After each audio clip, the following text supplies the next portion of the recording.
Hello, welcome, ladies and gentlemen, to round 4 of Pony Express's Endurance for Amateurs here at Silverstone Circuit. LMP2 and GT3 cars await us in this 100-minute race, and I'm joined at the booth by my co-host, Zach Nurnberger. Zach, this track is certainly more known for its open wheel racing. What is going to be the biggest challenge for these 10 top cars at this track?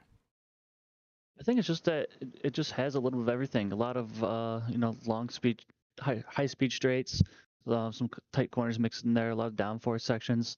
So there's a lot of rhythm, but also a lot of heavy braking zones. It's going to really test everybody's all around skills. Yeah, this is one that, in my experience, watching non-open wheel cars, a lot of understeer. There's some very famous high G turns here, and it's a lot harder for these cars to take them. So we'll be trying to keep an eye on some off-track action, and hope I've seen some pretty good races here, so I'm excited, and I think that these cars are gonna fit the track quite well. And we're looking forward to it, and I think we're going to get in the qualifying here. Let's see, 34 cars taking the track today. We have a few people that in the practice session looked like they could be making their way into the A class, but for the most part, most drivers have already done their 3 races, which are the 3 required to do before your class is solidified. So a lot of these guys, their position that they're in as far as A or B class, that's going to be set for the rest of the season. A few names to kind of look out for that had some good practice times, though, that may promote themselves is Steve Cubey and Sasha Kempter, among some others. Absolutely. We see Christopher Newby there, and one of the first cars out on track, and that old school throwback paint job there. Trying to get those tires warm in this nice long straight. Running yet another new paint, so confusing us evermore.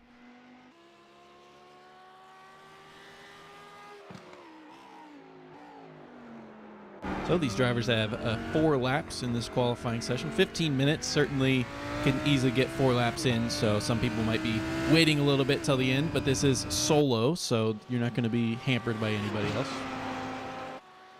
Yeah, don't have to worry about running into traffic, time and laps. We talked about typical open wheel style racing. You don't have to deal with qualifying like that, so nice clear track for these guys to try and get their 4 laps. And again, a bigger track, 5.8 kilometers, so it's going to be really important that these guys get enough time to get all 4 laps in. Shouldn't have a problem with it, but of course you spin off track, got to redo a nice long out lap, and you're hurting yourself early. So important to get the tires warm and get some clean laps in right off the bat. Yeah, and I think that one of the things that I look forward to at this track is that there are a lot of places you can make mistakes, but for the most part, you're not going to crash into a wall anywhere. So I think we may see some spins, may see some off tracks, but ideally won't have any races ended early, which is that's great for us. It gets more cars on the track, more action, and the drivers can push it a little bit more. Yeah, and Paul Skip coming around the final corner here to set his first lap time of the day, I believe. Yep, and it is a 1:41.8 to get us started here. I had a couple yellow sectors there, so he'll be hoping to improve on that, I think. Certainly seems like he has more pace in the car than that right there. Terry Kiger Jr. also with the yellow sector of his own, but 7/10 ahead with a 1:48.1. Number one at this point, of course, just feeling it out. Preliminary lap times don't mean too much, but of course, always good to get on the board early there, as Terry Calker does. Paul Boyle putting in the 2:01.2, and he'll take provisional pole with Foreman just behind. Yeah, Paul Boyle in the Mercedes as well, which might be a first of his. I don't think I've seen him use the Mercedes so far, but it is a popular pick. Yeah, we did see quite a few out last week. Oh, there he goes with the Tinder livery. A long time. Maybe we have seen it. I think I remember this now, but maybe just one time. This one, yeah. But special occasions for Paul Boyle. Although we did see some pretty strong Mercedes dominance out last week, so you also have to wonder if that kind of plays into effect people making their car choices.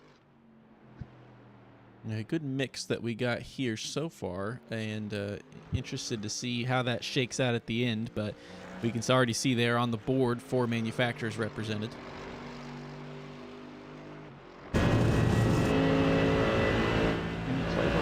Looks like he's on a pretty good lap. All personal best. Purple in the final sector. Second. Just half a second off his Doge Squad teammate there. I'm not sure where he was losing out on that lap there, but like you said, it is a long lap, over 2 minutes for these GT3s. Yeah, and it's really easy. It's it's not 4 corners and just hit your 4 apexes, like you're saying with that such a long lap. It's kind of something like Le Mans or Nürburgring. It's more just all about being consistent over the course of the lap rather than just being outright fast. Terry Calgary Jr. 2 purple sectors, but just in the beginning and the end there, just not quick enough on his previous lap time to improve. Plutty, Paul Boyle, and Dustin Spice all on greens all the way around the track. Yeah, Terry Calgary Jr. comes into this race as our points leader. Had another good race last week at Barcelona, outside of missing some safety points in that one, which do add up when you get to the end, but still finishing second place. Took home a lot of points and will look to do so today again. He is 14 points up on second place, Don McCloy, who I don't think is here today. So that is obviously an extension that he'll have on that. And Nick Terrell is just in the session, hasn't put any times in yet, but Nick Terrell 1 point behind Don McCloy in the standings. And there's Paul Boyle putting in a personal best, but still James Foreman, Nick Plutty, and Christopher Newby all setting their fastest laps, and only puts him in 4th. Yeah, it's interesting to see. He last week at Barcelona also qualified around that same kind of, in the top third, but not at the front like we've seen him do a few times quite dominantly. Real looks like he's on a bit of a heater too, so he'll be one to watch when he crosses the line.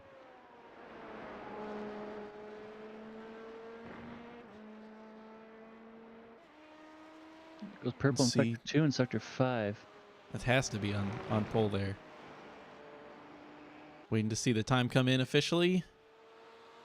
And I don't have that may have been a invalid lap. May have been a disqualified lap there. Yeah, unfortunately, looks like his purple was probably too purple, and he'll have to try that again. But clearly, looks like he has a speed, so we'll be seeing him up the board shortly, I believe. Yeah, so coming into this race for the GT3 standings, the overall leader, Jeff McDonald, not at this race. We will hear from him a little bit. He had back surgery, so was not feeling well enough to drive, which is, to be expected, of course. But second place, as you just mentioned, coming into here was Nick Paletti, who has now put himself second, just a 10th back from Chris Newby in the qualifying. Josh Doty, third place with 139 points. He's right there in 8th right now, 8/10 away from Newby himself.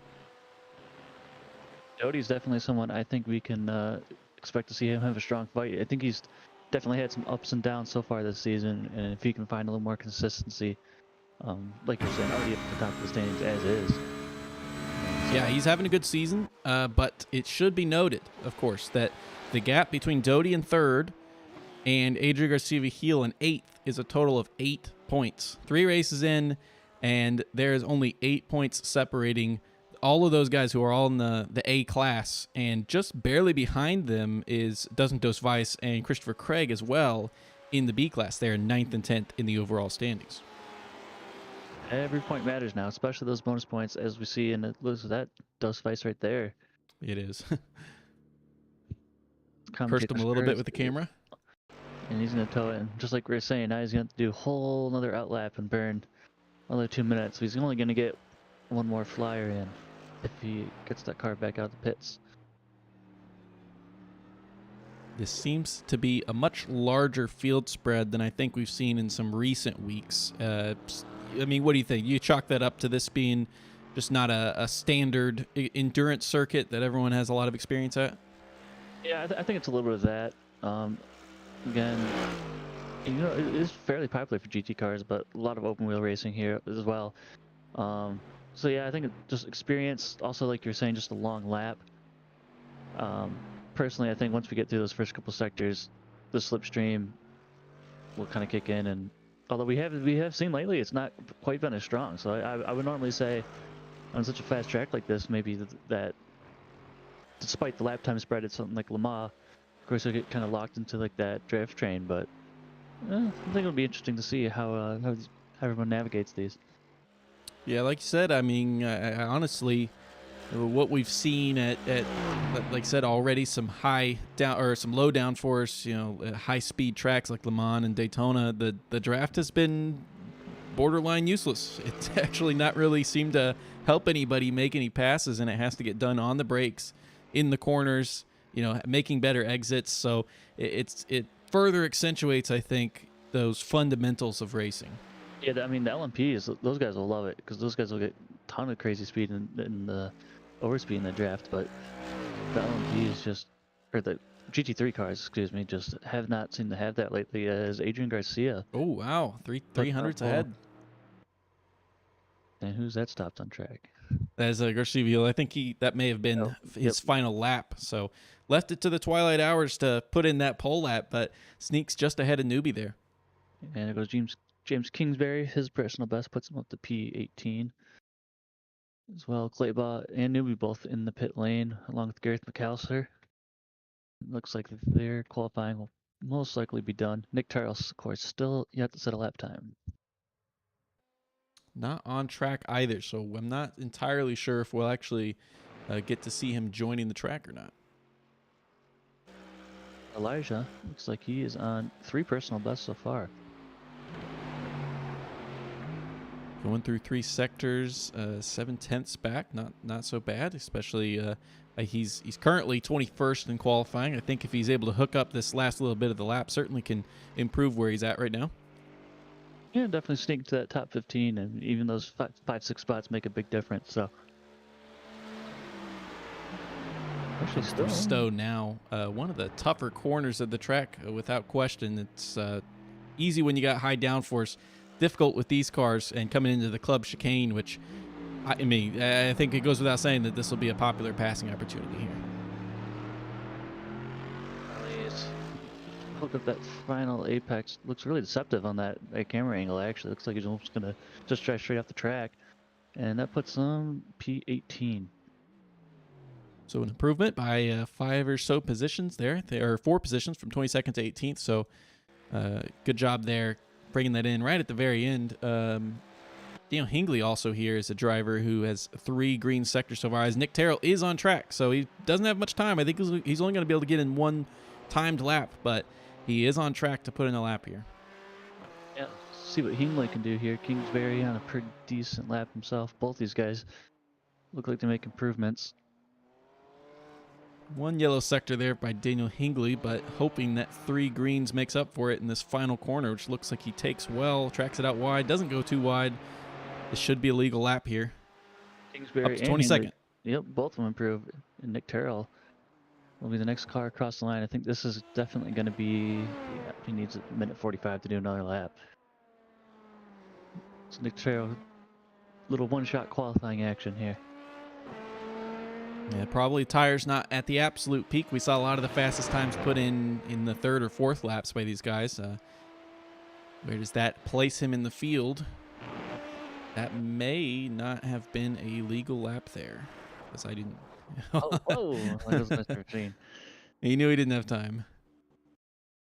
So no time for Nick Terrell. He will be starting there in 7th, which, as Dan Coleman is on track right now. Speaking of starting, we do have 3 end of line penalties, but yet again, I do not think that any of the drivers are here at this race. That'll get carried to their next race, but it is Craig Willis, Sam El-Sayed, and David Schmidt. Yeah, it was actually in perfect timing that you said that, because I was just going to check that and see if any of those guys were here. So it makes it easy on us. So everyone, where they're qualifying is where they're going to start. Is Terry Kiger Jr. there, setting it early, putting that pole position 7/10 ahead of Paul Skip, and John Kelly finishing 3rd there.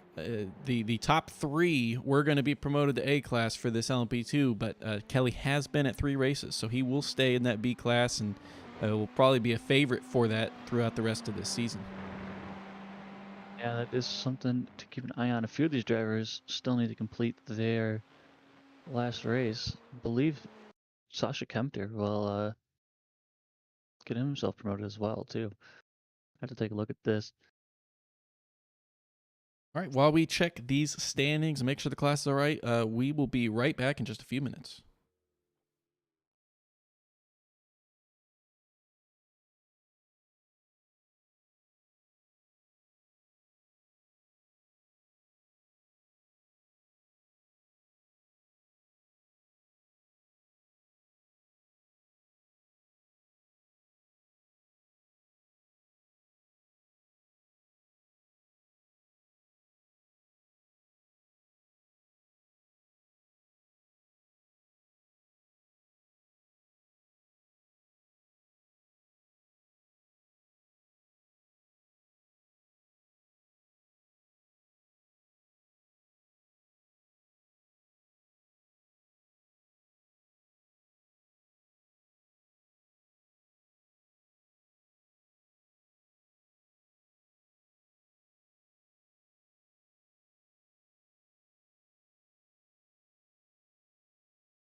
All right, and we are back. Going to look at our qualifying results here. Both classes, nobody promoted, so no changes with A and B class. But here we are looking at our standings for LMP2. Terry Kiger Jr. puts it on pole with a 148.1 flat, 7/10 ahead of Paul Skip in second. Didn't seem like, well, honestly, even Terry, but it didn't seem like either one was able to string together an all green lap. So definitely keep an eye on these guys during the race as they try to perfect their runs. John Kelly places himself in third, top for the B class, and will be B class for the rest of the season as well, as he's already done his 3 races. Mark Doohan Jr. there in fourth, just a couple hundreds back from John Kelly. And Andrew Neri very close to them as well in fifth place. Steve Cubay comes in sixth, and Nick Terrell, unable to put in a lap time, will be starting 7th place. Now we're going to take a look at our GTD standings. Starting on pole is Adrian Garcia, followed by Christopher Newby and Nicholas Plutty, your top 3. 4th place, James Foreman. Doge Squad teammate Paul Boyle down in 5th, followed by Tony Watson, Travis Bell, Aaron Claybaugh 8th, Daniel Real 9th, and Josh Doty for the top 10. Your pole for B class is Sasha Kempter, for, I believe his first, and followed right up by Kevin Berkowitz, who had a really good qualifying. Then Brad McCombs, Christopher Craig, Ryan Jeevan, Dustin Das Weiss, James Kingsbury, Rick Hughes, Leonardo Elijah, and Andy Malnoski. Followed up next is Gareth McAllister, Daniel Hingley, Jeremy Barber, Adam Wade, Dan Coleman, Donovan Johnson and Atticus Middleton in 26th and 27th, respectively, who were unable to set a valid lap time. Yeah, that B class battle through the entire field is looking pretty spicy, and those guys that we expect to see up at the front in the B class for the GT3s, not surprising to see him up there with Kevin Berquist, Christopher Craig, and Dustin Dos Weiss. Those are our 3 leaders for the points in the B class, and they're in the top 5, I believe, for the B positions. I'll get to the grid here. Thankfully, I don't think we have to do the entire pace lap. Save me a little bit of sanity. Yeah, it would be a bit of a long one. As it is, they are sitting there, as you can see, about well, just a couple. Actually, yeah, very, very near the end of the lap, so just ahead of Stowe, and they'll just be going through 4 or 5 corners. To get sorted out and organized nice and quickly. I think we are just waiting on John Kelly and Donovan Johnson, I believe. No, we just got a few seconds here. I think it's waiting for me as well. Yes, you did accidentally register as driver. You are invisible in the standing, so no worry there, but they are waiting on you, unfortunately. Making everyone burn their fuel with the tactical masterclass from the booth here as the pace car gets rolling. Terry Cogger going to take the lead. Yes, they'll be getting single file. I'll be honest, I did not double check when the no passing zone is. I would imagine it's through Village in the loop, because turn 1 is not much of a turn in Abbey. It's a pretty high speed, so that's probably what I would be looking for. But yeah, they are already coming into the chicane now, so racing is about to start. I think you'd want to be behind anyways, get that nice slipstream. Regardless, Terry Calgary Jr. coming around the final corner any second now. Terry Calgary Jr. leads them down, and they are accelerating, going down. Nick Terrell, you can see there on right on the outside, but he's going to have to wait behind just a couple turns. Nice onboard here, but Terry's seeing no one in front of him.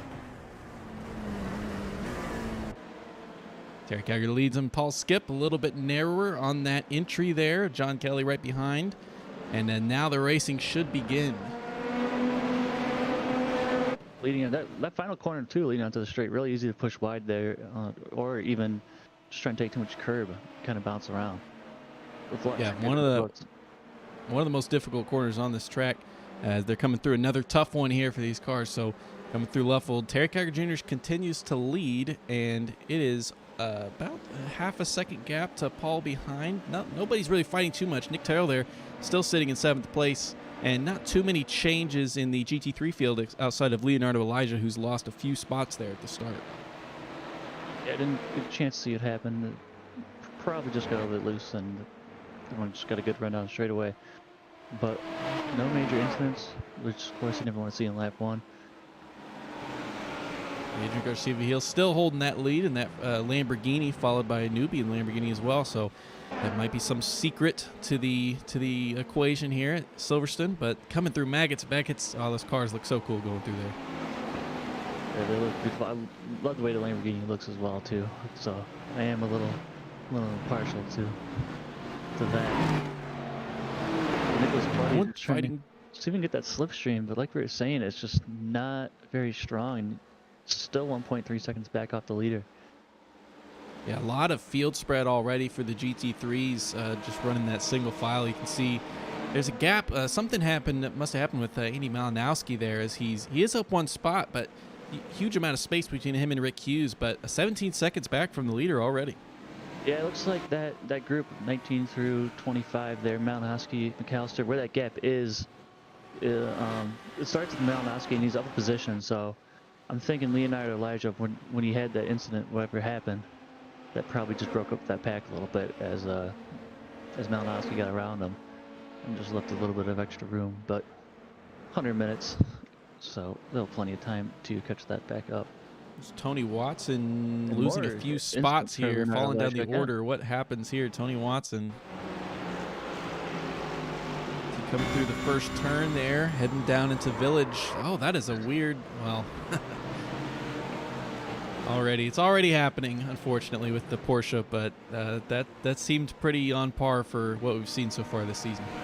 Leonardo Elijah coming through the club section there in the final corner and just breaks the rear end loose, slides it over the sausage curb, just a little nose tap into the wall, but of course slow down everyone behind him. They're trying to avoid that wreck. A very unfortunate lap, first few laps for him. A lot of guys up one spot, obviously, from that incident there with Tony Watson. Luckily, it looks like Tony was able to avoid any damage and actually got going pretty easily. So down 11 spots, but that's just because it's such a big field. Yeah, still only 16 seconds out the lead car, so actually not terrible time loss either. Yeah, unfortunately, as far as the standings go, his next rival for the A class is 6 seconds above with Brad McCombs, who we've got on board right now. Tony is a really quick driver though, so we will definitely see him fighting back. And Brad McCombs even just really close up in the bumper at Kevin Bergquist there, I believe it is. And still not really able to make a move in the slipstream. We're going to get a really nice exit here. Thought about it for a second, but yeah, it doesn't have the run going into the chicane there. He's going to have to stay behind, but Sasha Kempter there behind is actually much closer to him now. Yeah, Sasha Kempter all over him in that Mercedes. McCombs faster through most of that lap, but you can see right at the end when McCombs had to kind of pull out of that move, it put Kempter back into the fight and looking pretty spicy right now. Yeah, it's really easy to get caught up in trying to make a move, but it's really easy to forget that if you can't pull it off, there's someone behind you that is going to be right in your tail, and that's exactly what we saw happen to Brad McCombs there. Oh, McCombs, or Kempter there nearly loses it. Nice save, though. Very good Sasha Kempter. And oh, he goes out wide again. That was pretty smart there. You could see him starting to lose it, trying to just keep on track, and as soon as it snapped, you know, just decided, hey, not going to fight this, drive it out through the grass, live to see another day. Really smart driving there by Sasha Kempter, and like you said, great save. Yeah, definitely the smarter decision to just eat that off track and keep it going. So, I mean, you can see he didn't even lose a position, or lost just one position from that to Kevin Bergquist. So, Kevin Bergquist in the top 3 for the B standings and is now leading the B class. Yep, Ryan Jeeman, of course, that's going to bring him right into the slipstream range. Again, another Lamborghini. We've seen at least 3 or 4. Garcia, Newby, Jeevan, and Atticus Milton, so good to see some representation there. 4 manufacturers in the top 5 as well. And Gareth McAllister just passed Andy Malinowski back there in GT field in the Ford GT. Oh man, it looks so much smaller right on the rear bumper. So flat, nice move coming into Maggotts Beckett's, established that position. Very brave move there. Yeah, that's definitely a good spot to get that moved on too, because if you cannot make it into that first corner, you're just going to get stuck unless someone just runs wide. So good job to get around him and seal off that corner entry. Not a lot of huge gainers, as we've kind of seen in the past. We got a few guys up 3 spots with Brad McCombs and Gareth McAllister. We just saw him make up a position, but something just happened there. Andrew Neri had just passed Mark Dillon, and then Mark Dillon Jr. was off track for 7. Let's see. We'll check the pass and see if anything happened here. Andrew Neri getting around Mark Dillon Jr. in the village, in the loop. It's interesting there. Kind of just going a little bit deep, letting him get by, and then a little bit after that, this happens. Yep, off here in turn 7. Just steps it out on him. Yep. So, spun out there in Luffold, but got going again and is sitting there now at the back of the pack for the LMP2s. Definitely going to heat up those tires, and a lot of high-speed stuff here, so tire temperatures going to play heavily into this race, I think. So Paul Boyle desperately defending his position there from Brad McCombs. This just happened while we were talking to Paul Boyle. Let's see what happens. He's coming through a village here. Again, you mentioned this was a tough corner. I mean, he actually spins early. Weird one. It's just a weird late apex, and then Of course, you gotta nip that curve in the left-hand side. Real easy to get a 1X, easy to push out wide. But yeah, it's really interesting to see someone spin soon like that. I wonder if maybe it just has the brake bias dialed too far back. Perhaps. Yeah, possible on that. It could just be a reaction to already noticing he was going to be having some. Oh, and that's Aaron Claybaugh involved in that. You see some smoke. Interesting to see what happened there. No damage to the car. He was not off track for too long. Ended up. Oh, that was really close with Dos Vice there. Spins onto the inside there and gets going again. For a second, I thought he was going to style it out. Almost looked like he kept it rolling, but just a little too much opposite lock. But good job to get out of everyone's way. Misspoke there. That was Daniel Real there in the other neon yellow and green car, not Dos Vice. And you can see that's why Real's kind of lost touch of Bell in front a little bit. Was pretty close coming into that section, but had to check up, and a great accident avoidance there. And Paul Boyle all over the back of Joshua Doty there, trying to make up for his mistake earlier. Yeah, I guess it shouldn't be surprising to see Paul Boyle trying to charge his way back through the field. Lost those positions from a mistake, but this is hurting his overall position because Doty's a fight for the points, so Doty's not going to be giving him the position, but the guys who Paul's wanting to compete with up at the front are just going to keep stepping away as he has to deal with this. Yeah, Doty got just a little bit wide, and that helped Paul Boyle pull right up on him there. But going through Maggots and Beckett's is going to be hard unless you can get a run out into that final straight. As we see Steve Coubet here. Yeah, Coubet was for a second and a half back from Neri. Has now grown to a little bit over 2 seconds. The LMP2 field has, for the most part, totally spread out. You can see Terry's got a 2-second gap on Paul Skip, who has 4.5 seconds to John Kelly behind. So they're not really getting in each other's way, and the only people who have made up positions was from Mark Dillon Jr., who had an incident where he towed to the pits. Let's go back. This was a lap or two ago. See if we can figure out what happened here. Oh, really clobbers the curb. Unfortunately, just spins him out into the grass there. Yeah, and I wonder if that perhaps damaged the floor of the car as well. Not going to help anything. Oh, and as we say that, Christopher Newby just passed Adrian Garcia-Vigil for the lead. Looks like Garcia-Vigil goes deep there, maybe even had a slowdown, and Newby takes it going into Village. Yeah, just gonna see if I can see back and see what happened there. I wonder, like you said, just ran deep or pulled off the side or something. It didn't look like he ran wide in turn 1, but he was on his brakes in the middle of the corner. Really interesting to see what happened, unless he's just maybe trying to save fuel or something. Don't know what happened here. It wasn't an incident enough to come up on my reporting, but something happened to Christopher Craig in the last couple laps. He not used to seeing an orange number next to his name there. Typically a guy who is, throughout the race makes up the most amount of spots. Down 5, something happened there. He just made his way around Andy Malinowski there behind at the end of the previous lap, but an unfortunate start to this race. Only 10 minutes in, though. Lap 3, you're in a 2:13. And he looks like he is off. And I'm trying to get what corner it is here. Going off to the hangar straight, just where Paul Boyle crashed, shortly just after. Just running deep onto the grass. And it looks like turn 4. Yep. Coming through turns 3, 4, just a little deep in the grass, trying to get that run onto the middle straight there.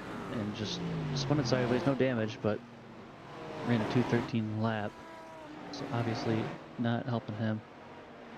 Yeah, the loop is a very tough corner. It's tighter than it looks. It's kind of hard to see the apex from where you're at, so I'm not surprised to see some incidents there, although I am surprised to see the cars losing control there. It's usually a case where you go on wood, as Dan Real there may have lost some control as he's down a few spots. Let's see what happened in this incident here. Oh, man, you can't hit the curb like that. That is an aggressive collision, but got pretty lucky to have the car pointing the right way at the end of that. Yeah, essentially the same thing that just happened to Christopher Craig, just different corner. And the sausage curve on the outside. Normally, the sausage curves get you on the inside of the corners.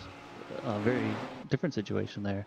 Not something you actually see too often. Is the exit sausage curves, but gotta keep your eyes out for those.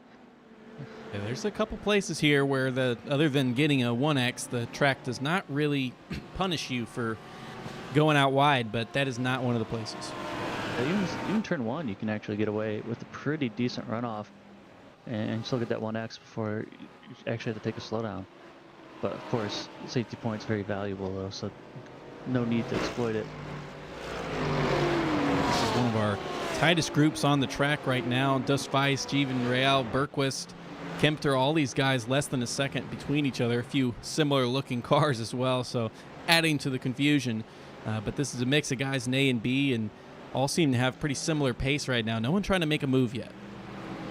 Terry Gallagher and Paul Skip are fast approaching this group. They're going to catch these guys on the next lap. So traffic management, always important, of course, in endurance racing and multi-class racing, but especially in a tight pack like this. So somebody's going to have to give way at some point. You can see Gareth McAllister there, Exhibit A, having to just run a little bit wide there for Paul Skip.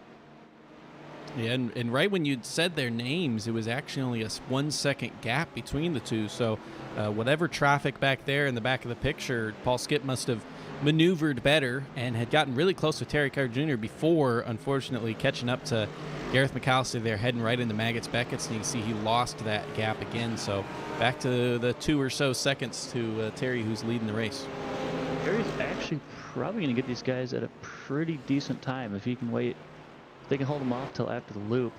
Of course, Terry has 2 cars between them there. I believe it's Tony Watson and James Kingsbury between them. And yeah, it looks like he's going to have to wait, and that's actually going to be really good for these guys that are all fighting here. Well, maybe not. Opportunistic move by Terry. Kind of minimizing how much he was. Oh, that was close from Dos Weiss. That was really close with our leader, Terry Carr Jr. there. Again, just the same thing that looked like happened to Paul Boyle, Christopher Craig, just getting loose in the middle of in the loop there. Calgar is he is praising whatever the racing gods here, because I mean, that was just pure luck there. Unfortunate to have a car spin right in front of him. I think that they probably came only inches away from each other. Oh yeah, there was definitely Terry's heart rate is not as low as it was about 30 seconds ago, that's for sure. Let's see if we can see Terry's car in this replay real quick.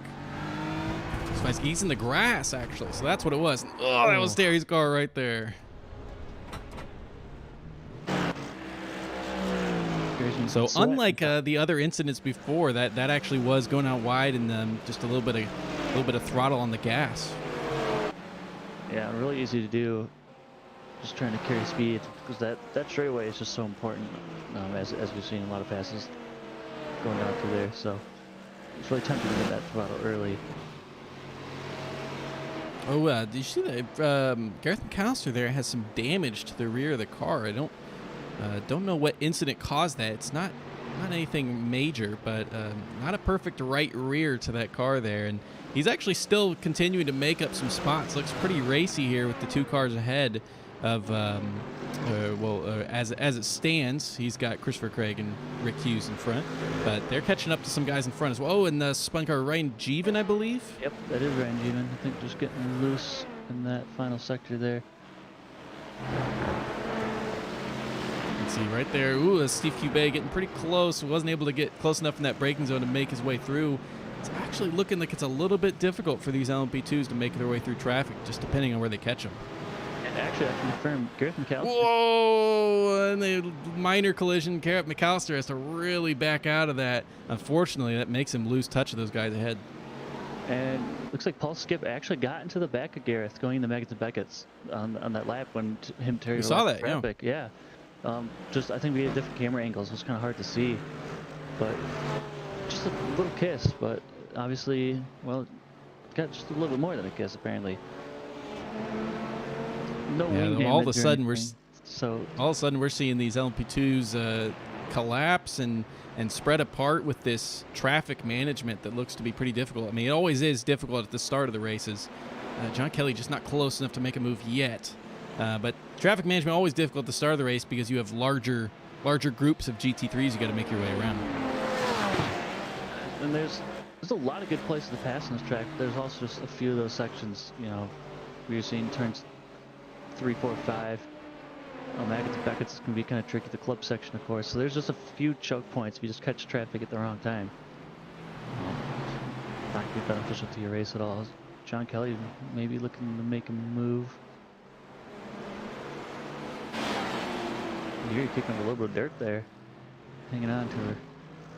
Yeah, it's a frustrating gap, you know, that 2 or 3 tenths. Not close enough to really be making a move. You can kind of try to dummy something, but yeah, especially with that draft no longer having much of an effect on these cars, it makes it even more difficult to size up a pass. And a good job there, getting past track. Well, I heard something. I heard a collision in the background there. That might have been Dos Weiss, because I'm seeing him lose some spots there. Not sure what happened to him. It looks like he came into the pits, and I don't really know why it would have. That sounded almost like an engine failing. The sound when you blow your engine. Yeah, I'm just gonna see if we can see it happen there. Dos Weiss. Oh, Kelly makes a collision. Early braking by Andrew Neri, collision, and that sends Neri, well, that had to be into the wall. Yeah, he's got damage to the front left, so looking like he probably made contact with the wall. Let's see that from Neri's perspective here. Had GT3 traffic ahead, so braked earlier than he normally would, and I think Kelly just got caught off guard by it. And that's a hefty collision. Yeah, that's gonna be a nice early fast trigger. Hopefully it doesn't mess up his fuel window too badly. That's crazy. Yeah, it's something we haven't thought about yet, but I think based on the trend of what we've seen so far, that I think he'll be all right, because he should be 10 minutes safe. 45 minutes or so on a tank, 100-minute race, so you're gonna have 2 full stops and then a 10-minute little short stop. So he should be all right as far as that, but you can see, I mean, he's slower than the GT3s coming through Maggots and Beckett's here, and losing a lot of time to these guys that he was battling with. And you were asking earlier about Dustin Dos Weiss going into the club section there. Just Ryan Jeevan braking really early, just slowed down too much, and he just got right to the back of him. They both got punted into the runoff. Paletti's car not driving right there. I don't see any visible damage, but I could tell from the way he was driving, things were not working right. He lost many positions on this lap coming into the pits, assumedly to take a fast repair. Yeah, interesting. It looks like it might actually have some suspension damage. Well, from the cockpit, it is tracking straight. Very interesting to see. These two guys at the top, Terry Cowger Jr., Paul Skip, really separated themselves in this LMP2 field, and on the last lap, Cowger was a second slower. Certainly had to be traffic related to be a whole second slower, but look at that. They got that clear air now, so this is going to be all pace for these two guys, and Skip is still hanging with them right now. Paul Skip, 21-second lead to John Kelly. Well, we said it multiple times. It's all about traffic management. So these guys gonna have to be alert. And of course, the job not done for Paul Skip. He's going to make Terry Cowger work for every ounce.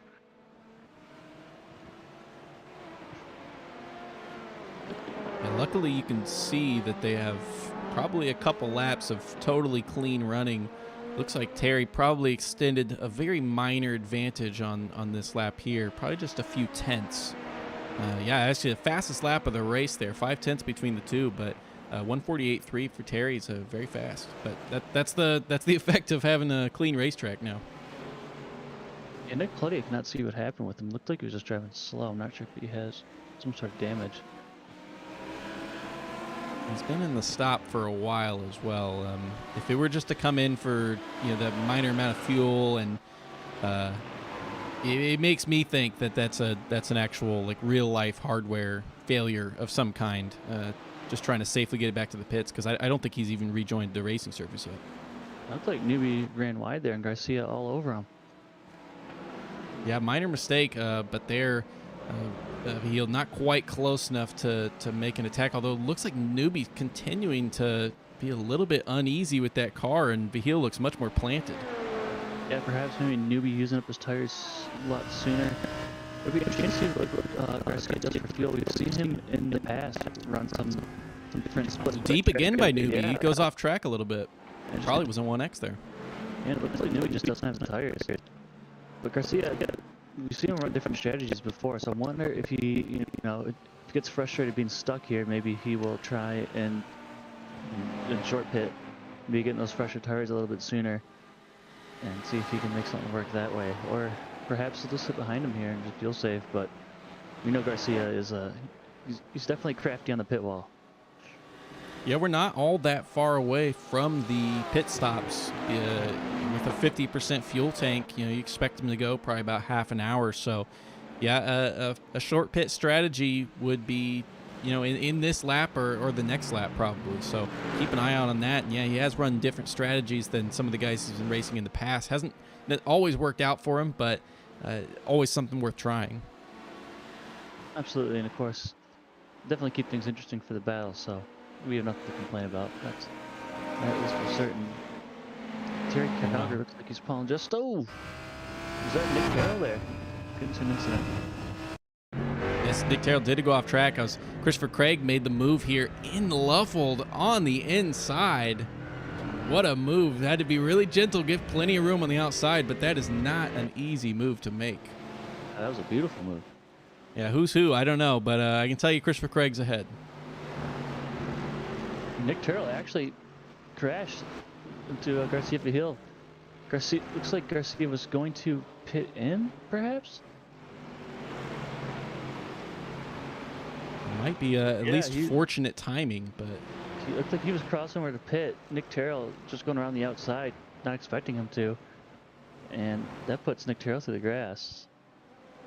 I'm not sure if that was a planned pit for Garcia, if he was trying to open up the corner or if he's just trying to cross over, but well, he's in the pits now. So I guess we talked about the alternate strategy. Maybe not by choice this time, but we're gonna see what he does. Yeah, I mean, it's not the absolute worst situation for Vihil, but Vihil really couldn't, afford to lose much time with trying to, if that is what he was trying to do, is do an undercut. So luckily, he's able to get that fast repair immediately. I don't know if it's worse off for Nick Terrell. Nick Terrell is 10 seconds back from Steve Cubet there in fourth. And I believe it shouldn't add an extra pit stop there. Of course, he's going to lose a little bit of time on pit entry because Newbie will get to drive into the pits without hitting anything, so that will help him. But obviously, we've seen the speed out of even all season, so that is not going to be something that stops him. James Bowman, though, in here it's now second place, and he's only 3 seconds off. He's having quite a good run himself as well. Yeah, Paletti there is still in the pits, so I think it's fair to say that he is out of this race, unfortunately. Don't really know what happened to him there. And yeah, Newbie coming into the pits, so James Foreman as well. Keep an eye on a big flock of guys coming in right now.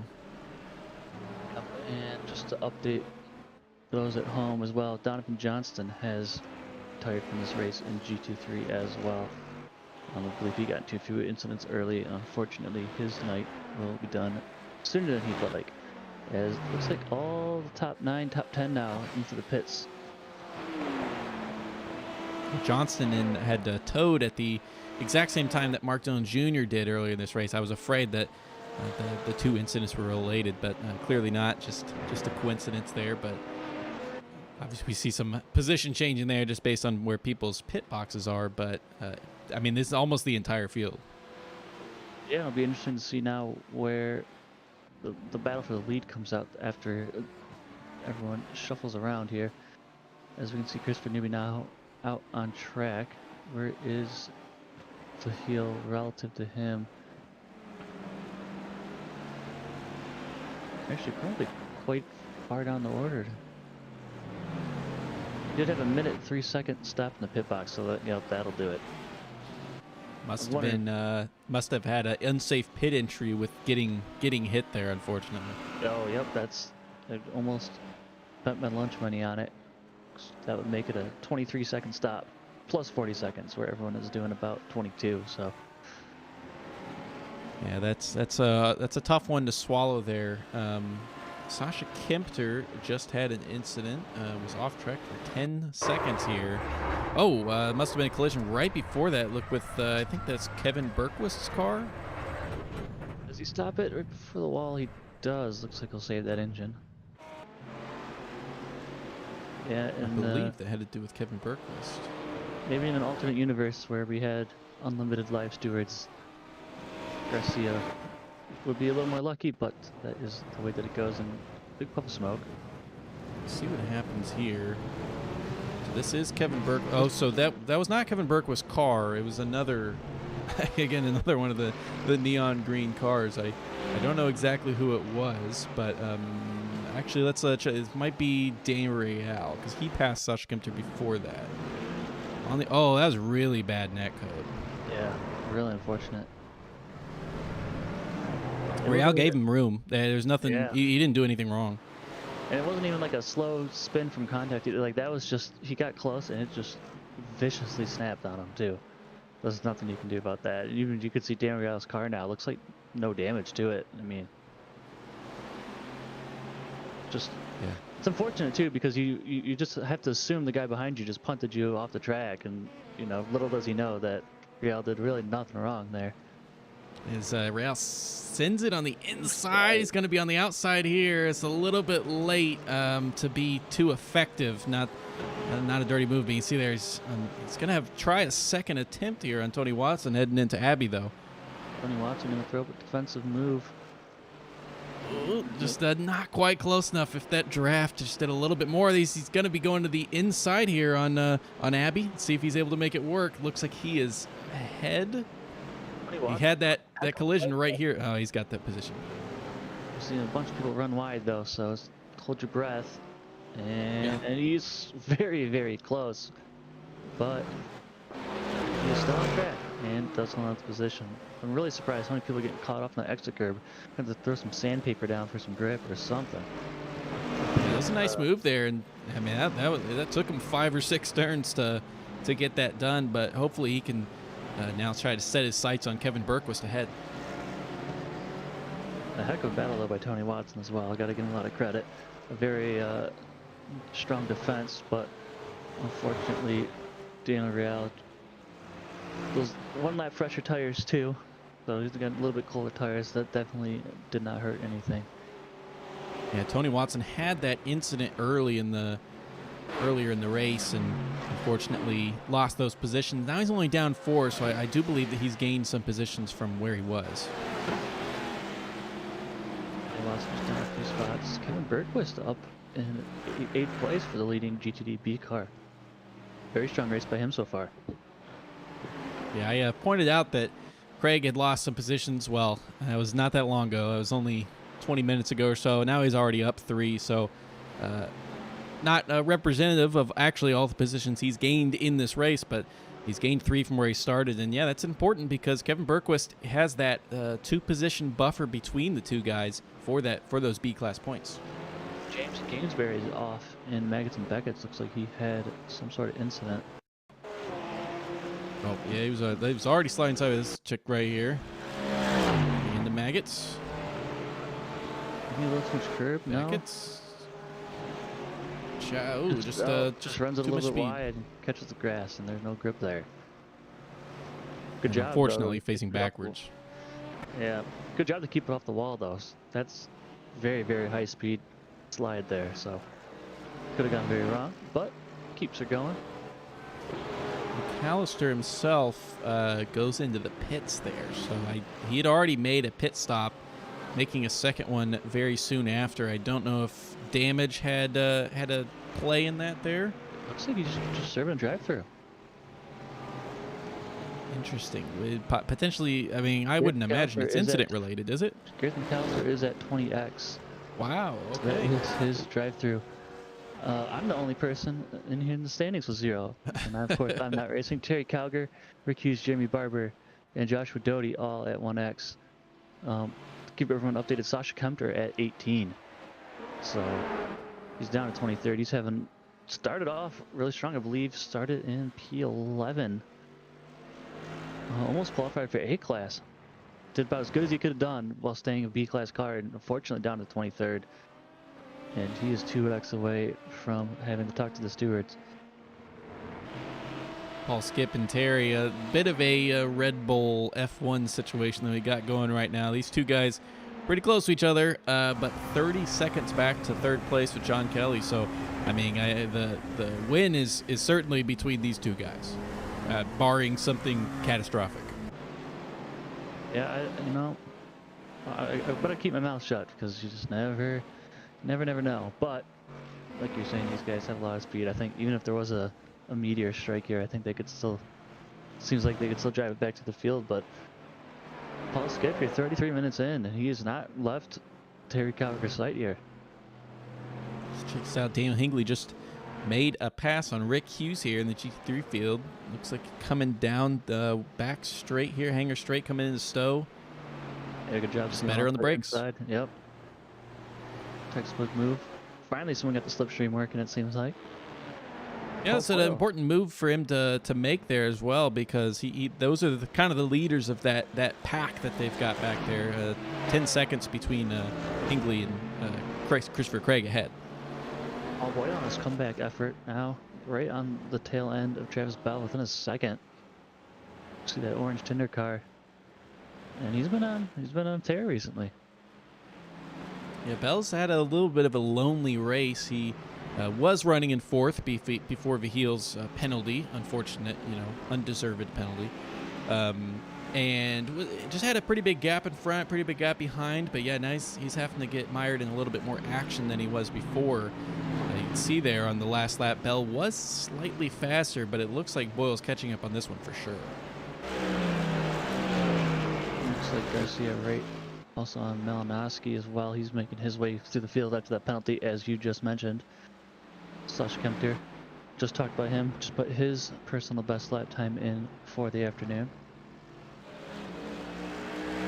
Garcia has the opportunity to move up to 14th there if he makes his way around Andy Malinowski. So yeah, a bitter pill to swallow with that penalty, but has the capability of clawing back some good points. Watson looks like he just put the pass on Daniel Real. Daniel Real might have had an incident. He's dropping down the order.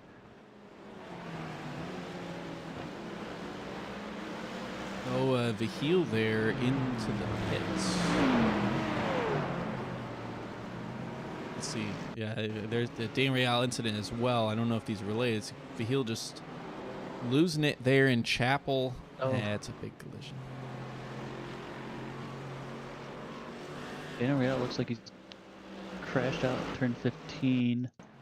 Just snap oversteer. And yep, that's exactly what it is. Almost gets into an LMP2 car there. I will say for once that one actually didn't really look like the Porsche curse kind of event there. It just looked like a little bit too much speed on the steering coming into the corner, but I'm surprised to have not seen more incidents there. And our latest updates to our retired cars here. Nicholas Plutty has officially retired his car, and Adrian Garcia is officially retired as well. That's twice you've had Garcia on a potentially different strategy there, albeit this one not by choice. And never got to see it pan out, so unfortunate.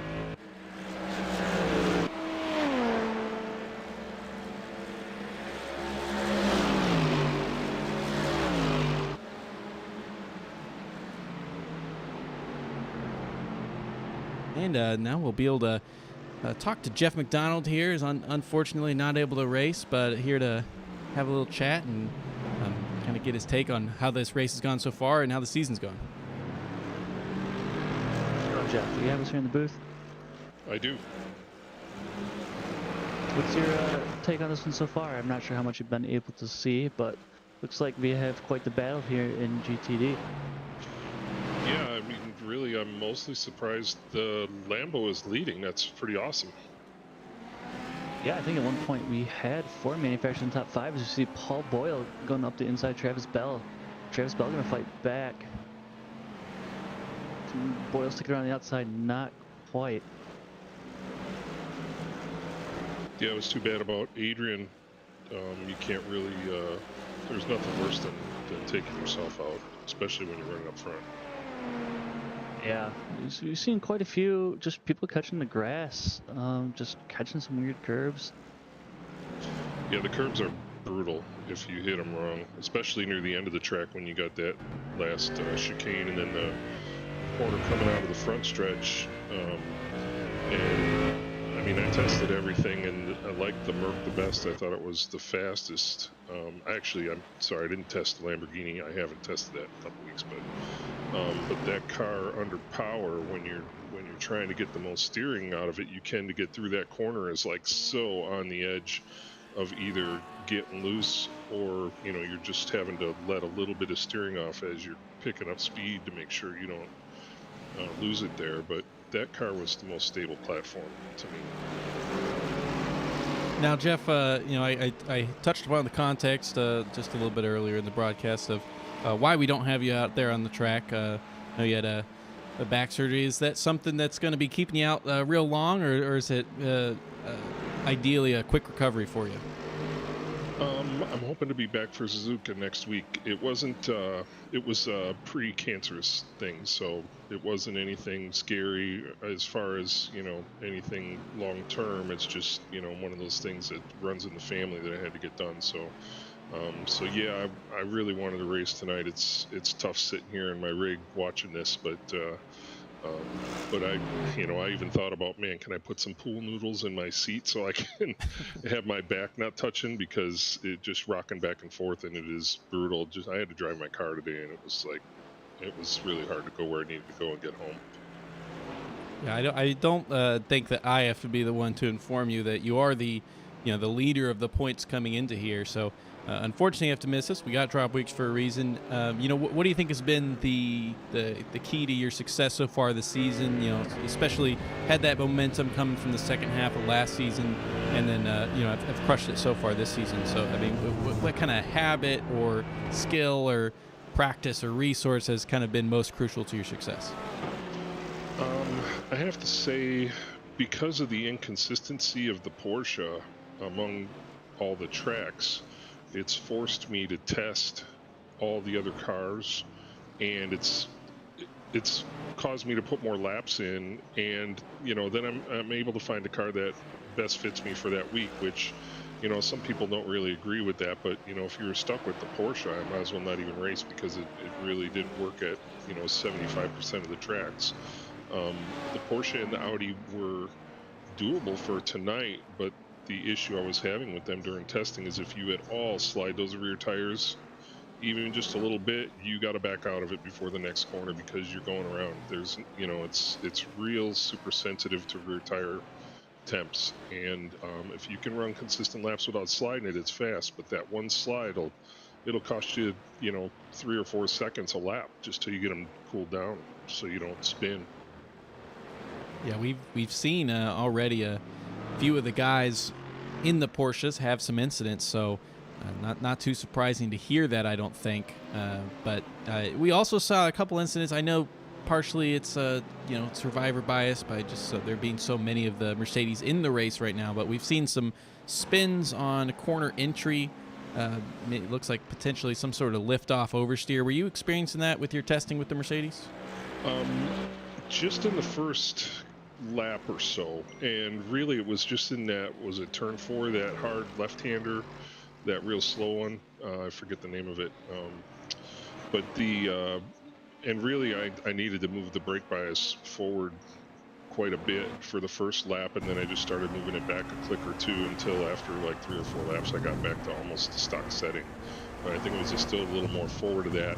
But the thing about the Mercedes is you have to practice your offline racing a little bit, because the LMPs are going to be going inside you in the most inconvenient places, and you start getting offline with the Porsche and the Audi, and it was damn near impossible to drive it, and the Mercedes was much more forgiving in the offline lines. So that was the reason I would have gone with that if I had the opportunity to race tonight.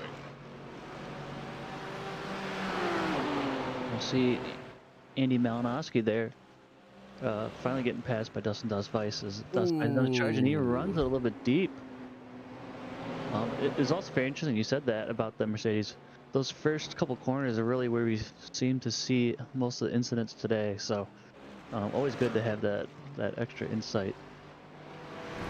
Yeah, it's, I mean, that's, like I said, that's the one thing that's really probably helped me the most is the forced testing of all the cars, because I couldn't just jump in the Porsche and run it every week.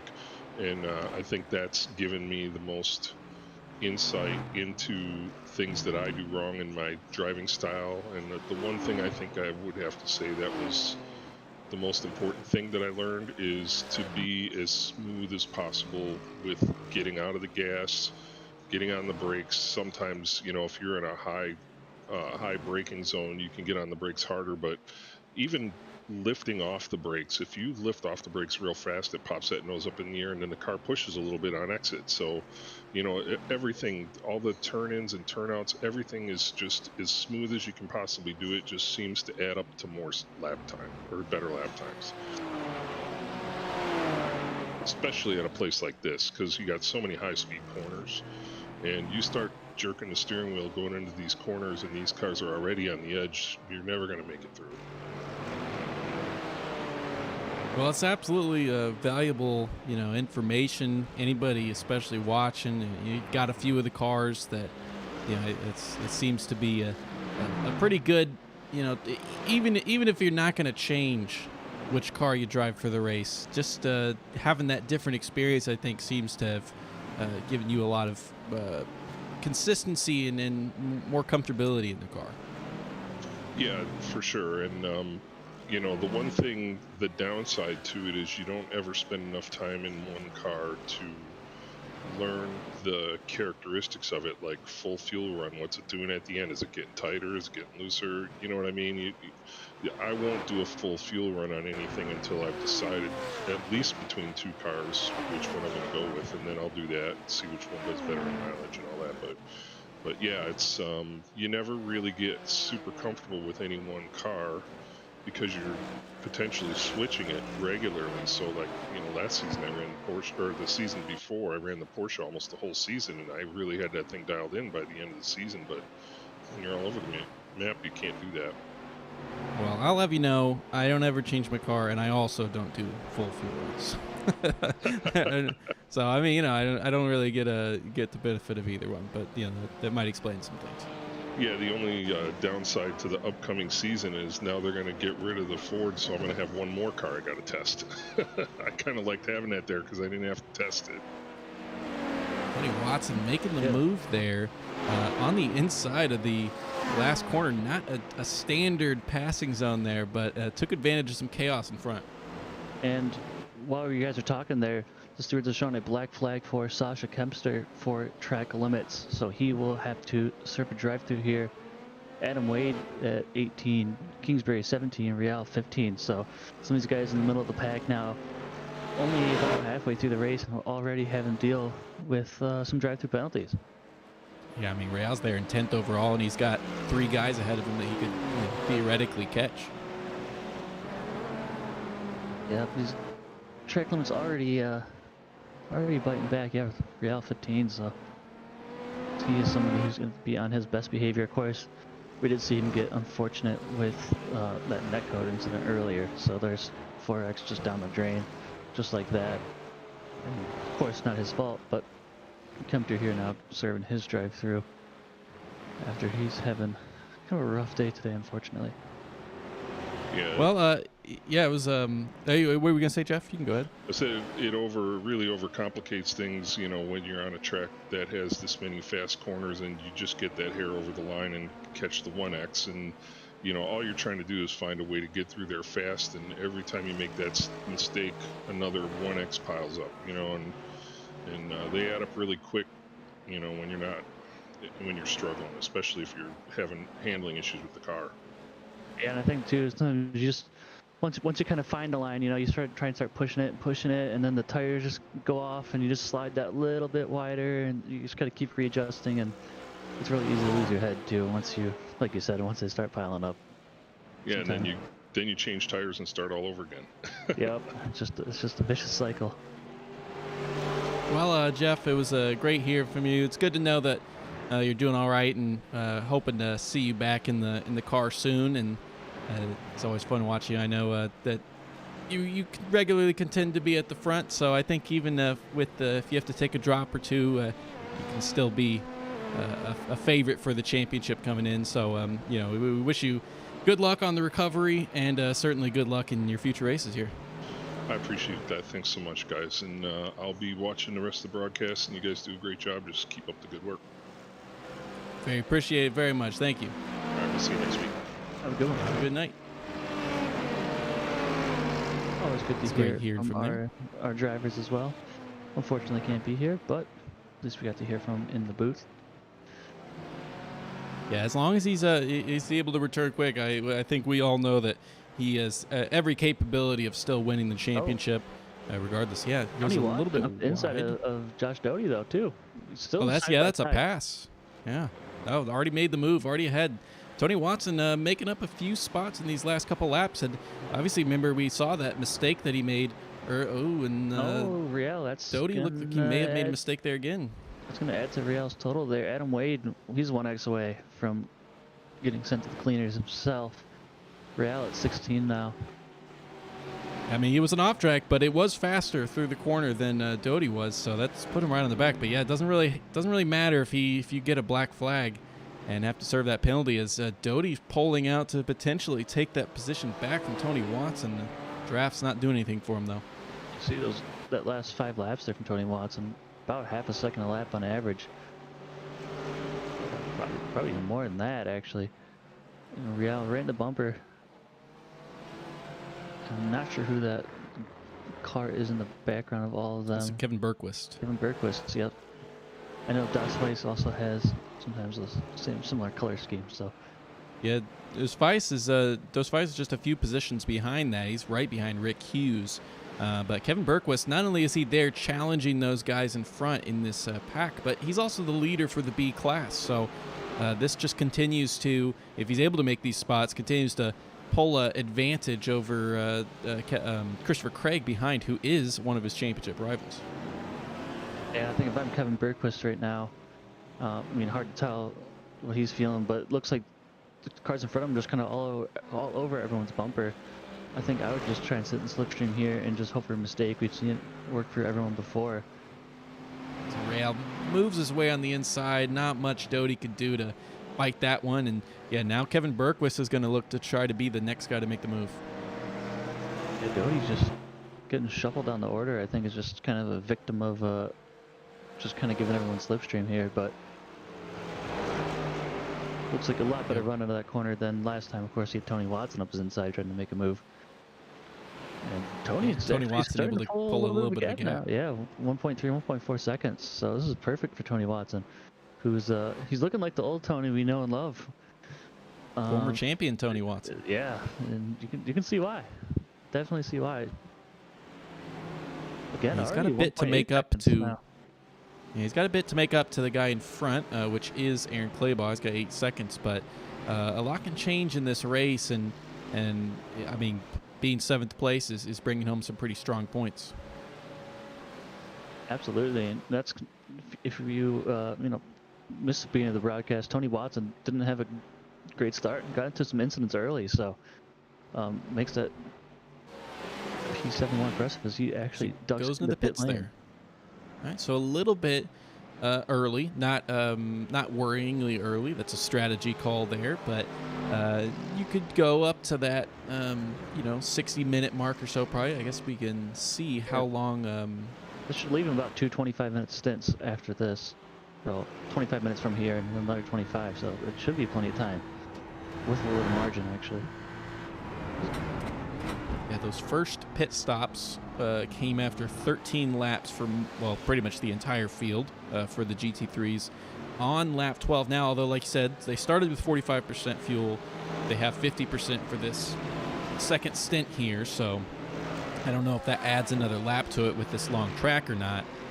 But you can see there that Tony is deciding to pit a little bit early, and a bit of an interesting decision, I think, just because he was ahead of this group and wasn't really receiving much pressure behind. But this could be tire related and just trying to get off the tires at the right time.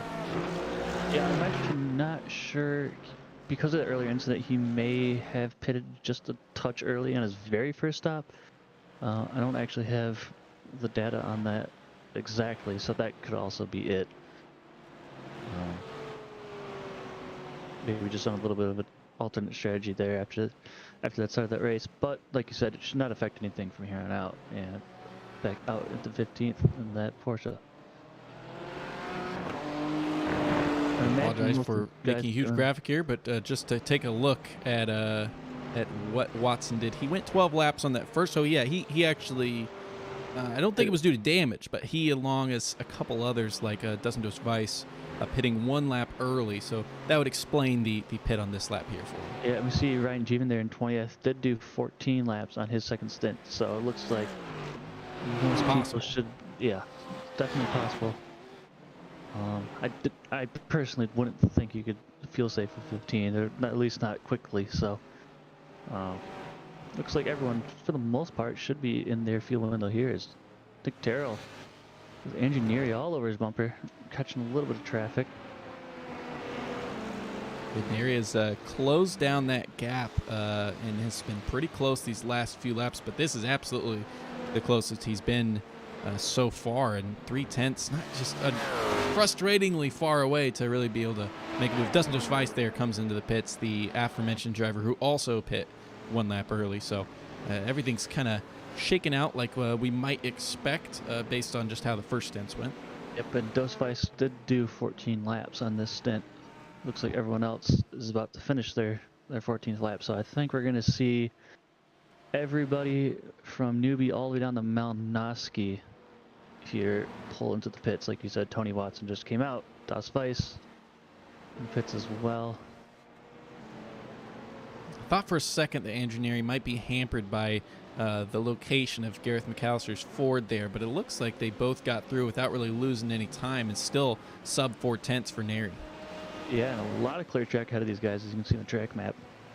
As I say that, it looks like 1 car out of the pit lane just in front of them, but... Oh, perfect. That was right at the wrong time. It looks like they'll get through without losing too much, but it does kind of take away your attention a little bit. That was a Dane Real there coming out of the pits. Was it Dane Real or Dos Weiss? Is it, or Dos Weiss? Yeah, number correct. 27 car. Because the early pit. I said, I already forgot what I said. Yes. But it actually does a pretty decent job staying out of the way. They time it reasonably well here.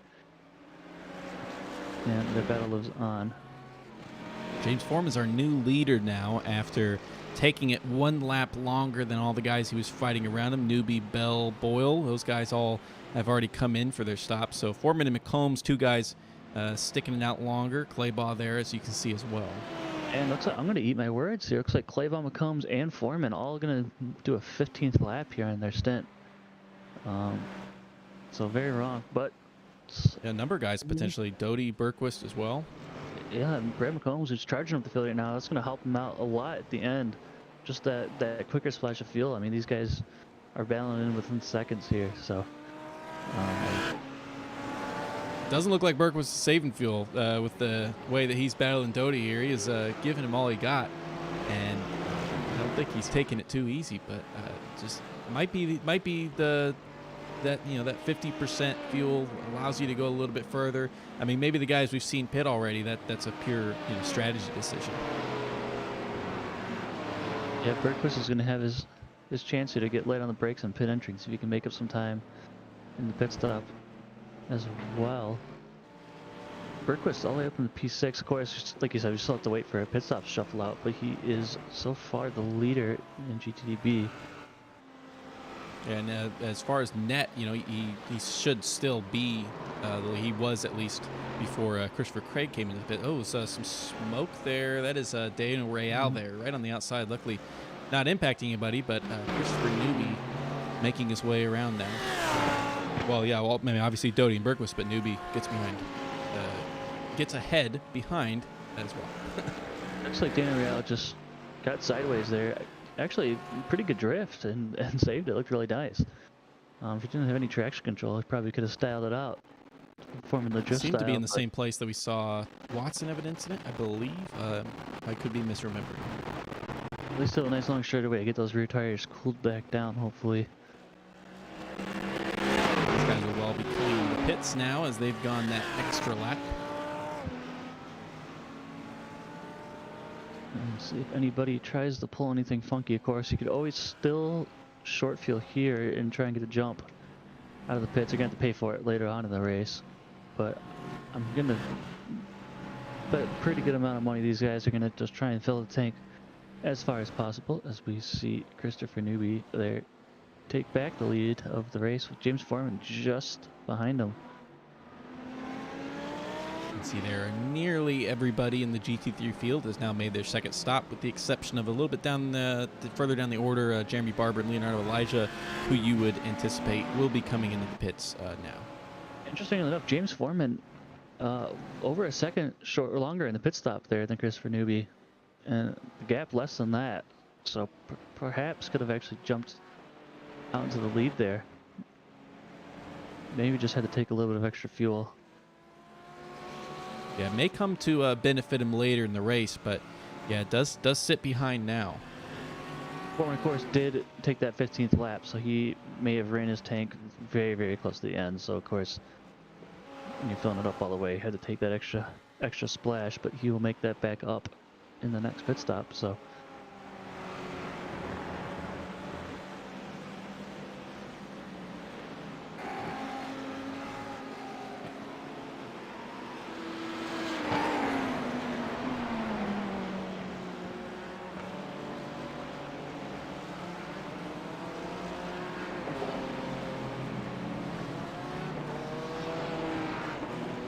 Yeah, the field right now, Christopher Craig, you can see, I just mentioned that Bergquist was going to be the net leader. It's not by much. You can see there only 0.6 between them, but Bergquist still making that attack on Doty in front.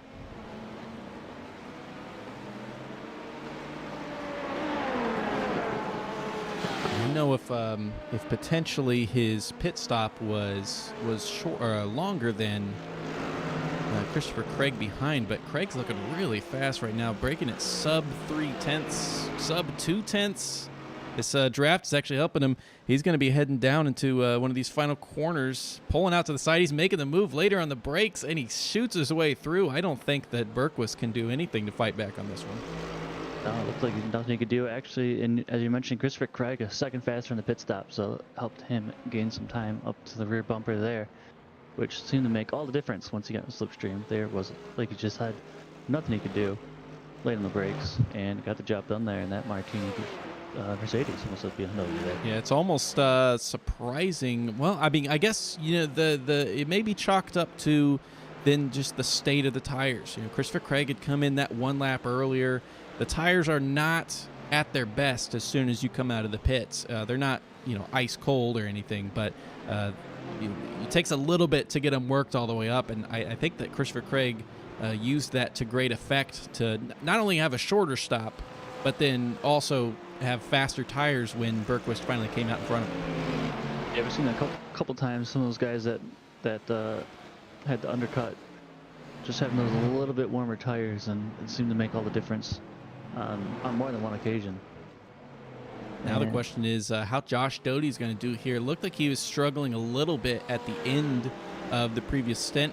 Could have been tire related, but it could be track, you know, conditions as well. So we'll see. He's running in 8th place, which is a great running for him so far. Again, one of the top 3 in the standings for A class, and of course the Jeff McDonald, who we just spoke to a little bit ago. He's in the top 3 as well, and is not at this race.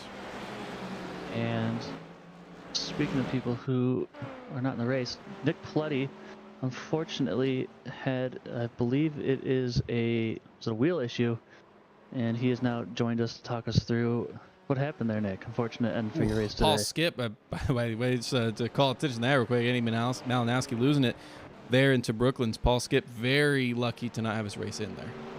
I'll tell you, man, this track is tight on some of those corners. But yeah, I had a wheel failure, got a new Fanatec direct drive, and I just started losing force feedback, cut off, and I was just driving with zero feeling. Happened again, and then it just went completely out. So brought it back to the garage and was tightening some screws, and I got it fixed. I went out and ran 2 laps, and it's all working again. But you know, it happened at probably the worst time while running in a decent spot. Yeah, you had a really strong qualifying performance. Yeah, I was confused watching because the car is driving and it's not damaged, but it's driving slow. Yep. Yeah. So I was like stuck in 3rd gear and no force feedback. So it was just.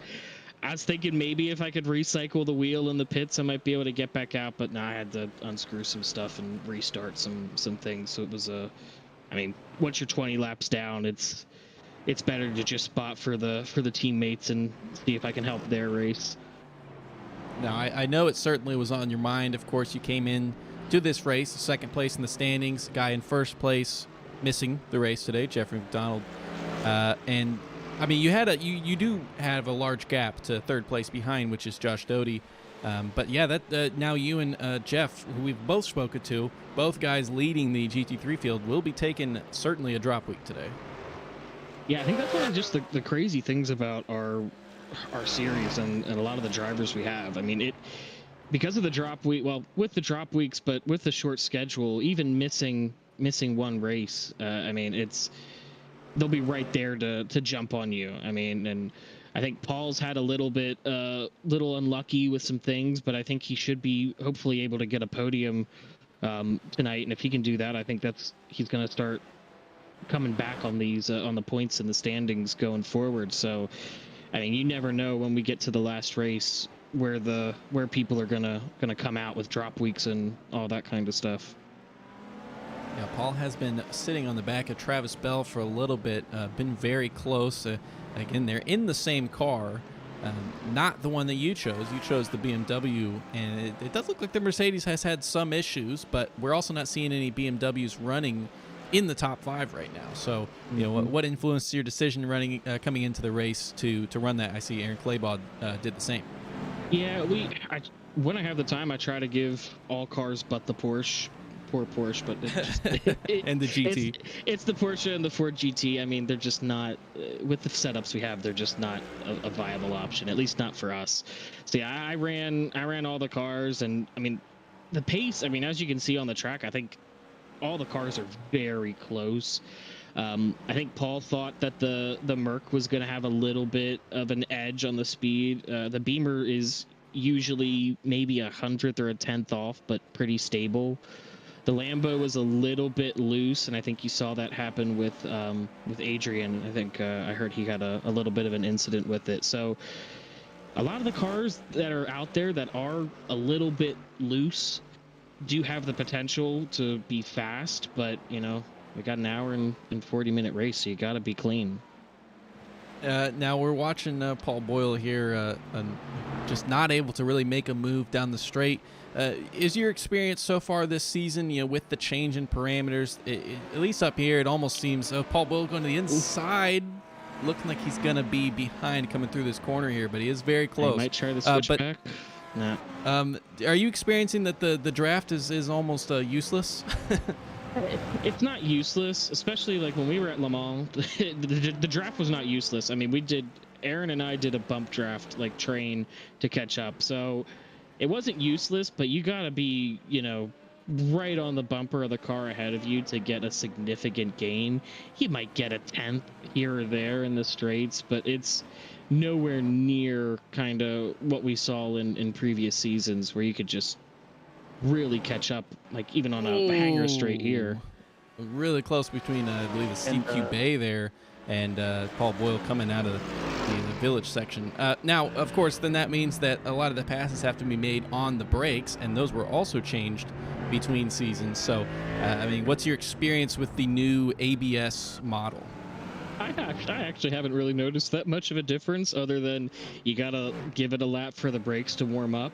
I think maybe they're better, more realistic but I just don't have enough time anymore to like sink a lot of time into testing the cars and really learning them every time that they change the setups or change the builds. So I mean, I think at least from the standings, I think I personally have been doing a little bit better with it, so it might be giving me, you know, suiting my driving style a little bit better. So but yeah, I haven't looked into it as much as I wish I could. And See, while you this guys is were a battle talking, for the lead. we actually had a triple black flag, 3 drive-throughs all at the same time. James Kingsbury, Adam Wade, and Daniel Real. Actually, Kingsbury and Real both retiring after It's Daniel Real understandable. had a good race going. But the big news here is actually Dustin Weiss is at 19, and he's pretty decent race going. I believe 6th in class right now, and that's gonna definitely be a shot in the foot. Nick Terrell hovered around the 18 mark as well. He seems to pull out that gap ahead of Kube a little bit, but he will have to put the pedal to the metal if he needs to serve it and catch back up. So those are 2 guys, of course, to keep an eye out for track limits wise. Now, I wondered, Nick, so, coming into the season, there were guys that we expected to be fast. Of course, Paul and Jeff McDonald and, Vihil. But who do you think has been the biggest surprise so far that, almost has, made the biggest improvement between seasons? I wouldn't say surprise, but like biggest improvement has to be Travis Bell. I mean, the guy is really fast. I had a great battle with him before getting into an incident. I was having a really fun battle with him, and I was hoping I would be able to battle him for P2 last week. I mean, he has really jumped up to be right at the sharp end. I think Jeff has also, I mean, we knew Jeff was fast, but he has so much speed. I mean, he was right there with us, but this season he's taken it like those extra few tenths and is just super fast. So yeah, those are the 2 guys that I think, at least on the Doge Squad radar, they were maybe on the outskirts of it or right in there, but now they're like, I mean, target number 1, checking lap times, checking pace and all that going into races and during the race. Yeah, as far as season points as well, Josh Doty here, who Christopher Craig is trying to chase down, also having a really good season himself. Consistent scoring, done really well with the safety points. He's one of the few guys that's been able, yourself included, there in Le Mans, to be able to pick up 5 whole safety points. I'll tell you, as the I know this might be a sore subject for you, but as the Continental safest driver, I'm always impressed by some 0x's and some low x's. I was trying to go for a 0x, and I was holding it today until the wheel, but I think if you can, go get low incidents in our races. To me, it just shows that you have the ability to take this and go into a 24-hour event and be there. I mean, even the incident counts that we run, you bring this to a large endurance race, you're going to hit the limit. So I think it's a really underrated skill. I mean, I know it's only an hour and 40-minute race, so I'm not blaming people for not caring as much, but I am much more impressed by 0x's and low x's than lap times. And yeah, it's impressive to see a lot of guys going for good incident points. And it's definitely had its moments too in past championships.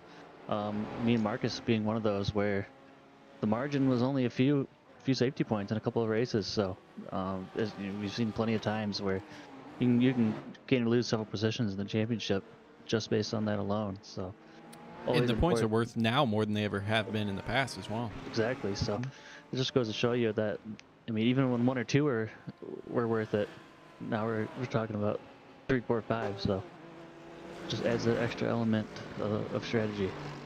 Coming into this lap, Paul Skip was over 4 seconds back. It is now 3-4 tenths between the two. I don't know what has happened here to Terry, because it may have been the traffic that they had back there with Hingley McAllister, maybe, but a huge catch up by Skip here. Yeah,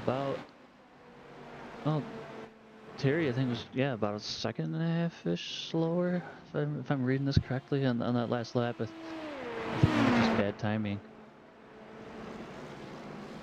They did just exit the pits as well. Actually, Terry Calgary 26.2 second stop to Paul Skip's 21.2. So Terry Calgary longer in the Interesting. pits. Oh yeah, well, well that's actually because I think didn't Terry pit before? Yeah, I'm not sure. If you No, they both pit lap 38. I think I was confusing with someone else. I think Terry had pit earlier on. Yeah, perhaps.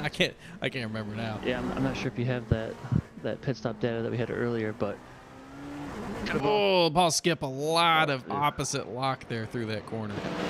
perhaps you'll just overfill the car for the end of the race too. I don't think you'll technically need a full tank from here on out, so that could always be part of it as well.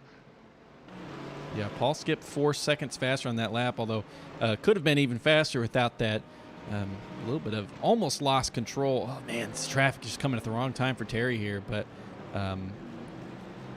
Paul's car looking a little bit twitchy on the corner exits. He's definitely doing all he can to squeeze every bit of power down to the pavement here. And I mean, who can really blame him? He's kind of just been sitting behind in about this 1 second window all race, and I'm sure after about an hour and 15 minutes of this, he just wants to put the pedal to the metal and finally make the move.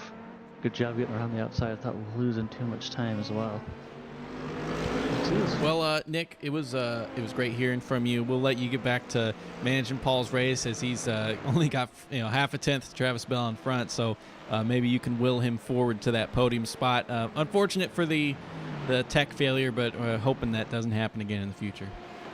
Yeah, thanks, guys. Probably going to be one of the few times I'll be able to hop in here and talk with you during a race. So appreciate you letting me come in, and looking forward to watching these finishes. There's some really, really close battles on track.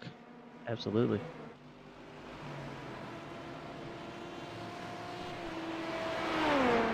All right, thank you very much, Nick. You have a good night, and get Paul that podium. All right, so yeah, coming in. This incident happened just a little bit ago while we were talking to Nick. Ryan Jeevan here, and coming up to, it just looks like he. I mean, I don't really see what was the problem there. Maybe just taken a little bit off guard by approaching the car in front. But we saw the Lambo, someone else's Lambo, have an incident there as well. Yeah, maybe if you had the cockpit view, I wonder if maybe just kind of stabbed at the steering wheel perhaps a little bit too much. Always kind of tricky to tell, but Same corner. What? Dos Weiss, just maybe he had just received his black flag and decided to call it. That was his 21, Nick Terrell, who I did talk about earlier. He's going to have to serve his drive-through. And Neary only 9 seconds behind, so that is going to be a thorn in his side there. Oh, whoa, man, a really close incident there for Paul Skip. Fishtailing all over the track, lucky to keep it going. Looks like it's been a rough lap for Paul. Lost a lot of time to Terry in front, but yeah, I mean, just lucky to keep the car heading straight now. Yeah, really good save there. Skip. Keep the thing going in the right direction. Ooh, Kevin Burke was much faster through that corner than Christopher Craig ahead. I don't know what happened to Christopher Craig's car there. Just, I think he was barely cruising through it. Yeah, got a really, really good run there. Runs a little wide. I think he's perhaps just trying to do anything he can to see if he can slip past him here, but just not enough grip to get around the outside, not enough downforce. So gonna have to try and tuck into the slipstream here. Looks like Doty is just gonna squeeze forward just a little bit, slip away here. Well, these guys are going after it. Yeah, you can see Craig has been slower or equal on most of these last few laps, and like you said, Doty continuing to pull away. So makes me think that Christopher Craig just slowing down a little bit on these last few laps, as opposed to Kevin Burke was having some pace out of nowhere there. But Burke would really like to be in front of Craig and fighting Doty, because we saw those two battling earlier in the race, and it looks like Doty's continuing to make his position safer. Yeah, perhaps Berquist here just trying to put that pressure on, make Craig, use his tires, burn fuel, get those things heated up, and hopefully just kind of force them into making a mistake. Sometimes, you know, these are just really, really quick drivers, and sometimes that's all you can really do. It's just try and force them into making a move they don't want to make. And Paul Boyle all over the rear bumper of Travis Bell here. Terry Cochran getting the mix. Looks like it shouldn't affect their battle too much Right here. into Boyle here. I think Beckett's definitely an opportunity here for Terry Cochran to kind of get in the mix and lose some time. You can see there, it's just melting away for him. But it looks like he's going to be all right because he had that 5-second or so advantage to Paul behind, who just comes out there through Chapel. I think with just 1 or 2 battles on track right now, being sub 1 second, I think now's a good time. Take just a couple minute break, and then we'll be right back at you with those last 20 minutes.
All right, and we are back, and unfortunately, Paul Boyle's still here, stuck around the same gap to Travis Bell in front. But wow, look at that! Kevin Burke was just a 10th. He is. Oh, that came really close to Christopher Craig. Oh, that was almost a really nasty incident there. Yeah, Kevin Bergquist rather almost had the bumper of Christopher Craig right up in his windshield. Fortunately able to keep it out, and he's gonna try and get a run down the back straight here. See if he can get him late in the brakes. Just not quite. Although, who's that in the background? That's Sasha Kempter there, Kempter, yeah. on a different lap. Sasha actually just flying in. Oh, there he goes. Bergquist into the pit lane.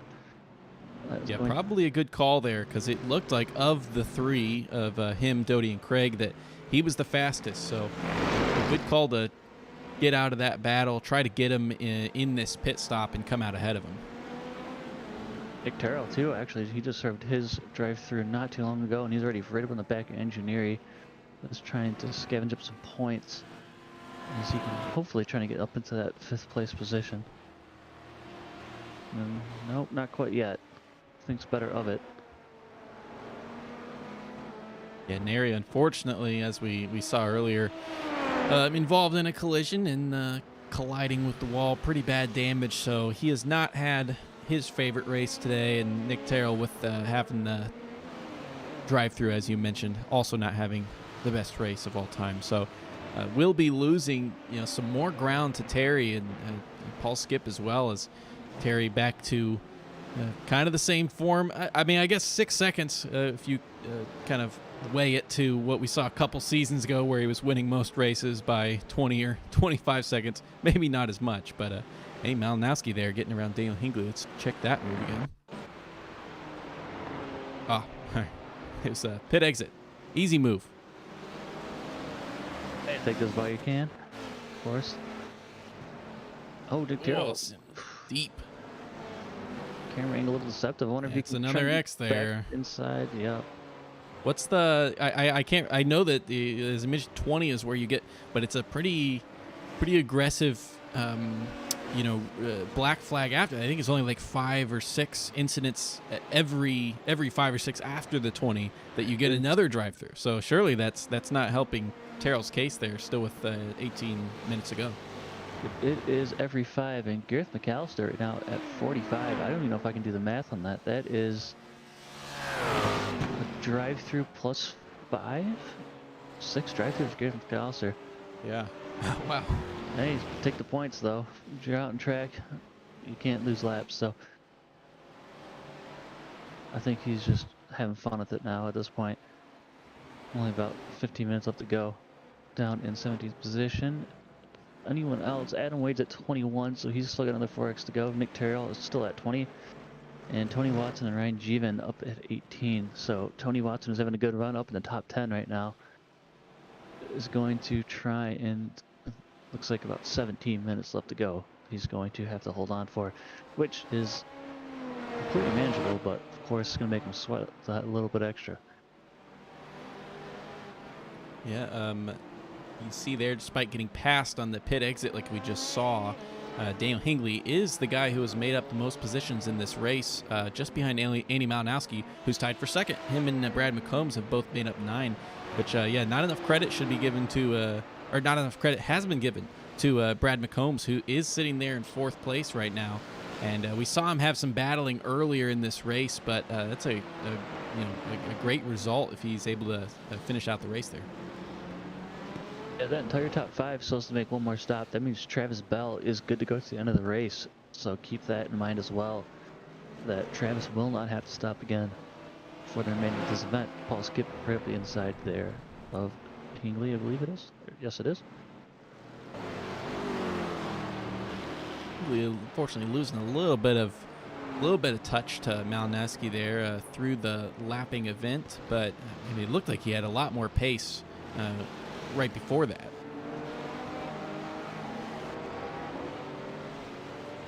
Did, and looks like some pit stops here now from Newby and Boyle. There's Nick Terrell. This is how he finally made his way around Andrew Neri, using some lap traffic, staying on the inside. Just really nothing Neri could do once Terrell had his car placed there. Yeah, Tony Watson's going to check one mirror, check the other, and realize he's right in the middle of a GTD sandwich there. Nothing he could have done. No, not that he did anything wrong there. Look at this. Nick Terrell's take advantage of that. And Christopher Newby. This is Christopher Newby here, and he is behind Travis Bell. He was our race leader, and he has now come out just behind. Got a little bit of clever accounting there on the fuel numbers, and that's gonna get Travis Bell right up into the, I believe this will be the provisional lead here. Yes, it will be. Paul Boyle makes his stop. I assume here this is probably on the pit exit, but here is how Travis Bell was able to take that race lead there, the virtual race lead. Great strategy call for Bell so far, because Newby had a pretty comfortable lead in this race, and I wonder if maybe Travis Bell has to do some fuel management to the end though. Yep, Christopher Newby 22-second stop. Travis Bell 12.5. So we saved 9.5 seconds in the pits. So that was the fuel saving we were talking about earlier. Of course, big thing to remember, ZP, is that the lap is just so long. So 1 lap of fuel is a lot more fuel here than it is at some other tracks. So some of these guys that are able to save even 2 laps could be, equivalent to maybe even 4, maybe even 5 at other places. So the, lap or 2 here makes a really, really big difference. And we can see there that Bell went 13, 14, and 13, and Newby was basically the exact same thing, except he went 1 lap longer on that 3rd stint. So the math, other than maybe Bell just doing a great job at fuel management, it's not working out in my head. But that does, look at that. Paul Boyle was about half a second back from Bell for, the last half hour, maybe more. And now that gap is over 3 seconds, and it's Christopher Newby who's behind Bell. Always possible too. The crew chief there just fat fingered the calculator and just put a little bit too much extra in, and just mess with the math. It's always possible. Won't be the first person to overfuel the car, but at least if that is the case, he definitely knows now he can flat-foot it all the way to the finish. And we're not certain that Travis Bell could do that, but Christopher Newby, of course, should definitely have the field to the end now. Yeah, it looks like Newby's car is starting to get up to speed as well on the tires. You know, we heard Paletti talking about, at least on that first lap, you got to take it a little bit easy on the brakes, and it's looking like I mean, he's getting pretty ready. He has not fallen off the back of Bell in this entire lap in any of these corners. Bergquist looking to make a move, possibly, and Christopher Craig here as well too, to take the lead for GTDB. That also had to have been done in the pits as well then, because Bergquist was our leader for a while, unless I'm misremembering a pass that Craig made on Bergquist. I think that was through the pits as well.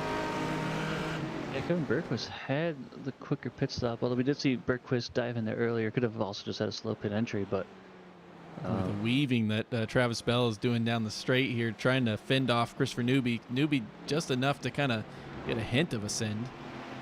yeah, it looked like Newby definitely looked to the inside there, trying to spot a braking point, see if he could make a move, just unable to do so. Lamborghini seems pretty good on the brakes so far.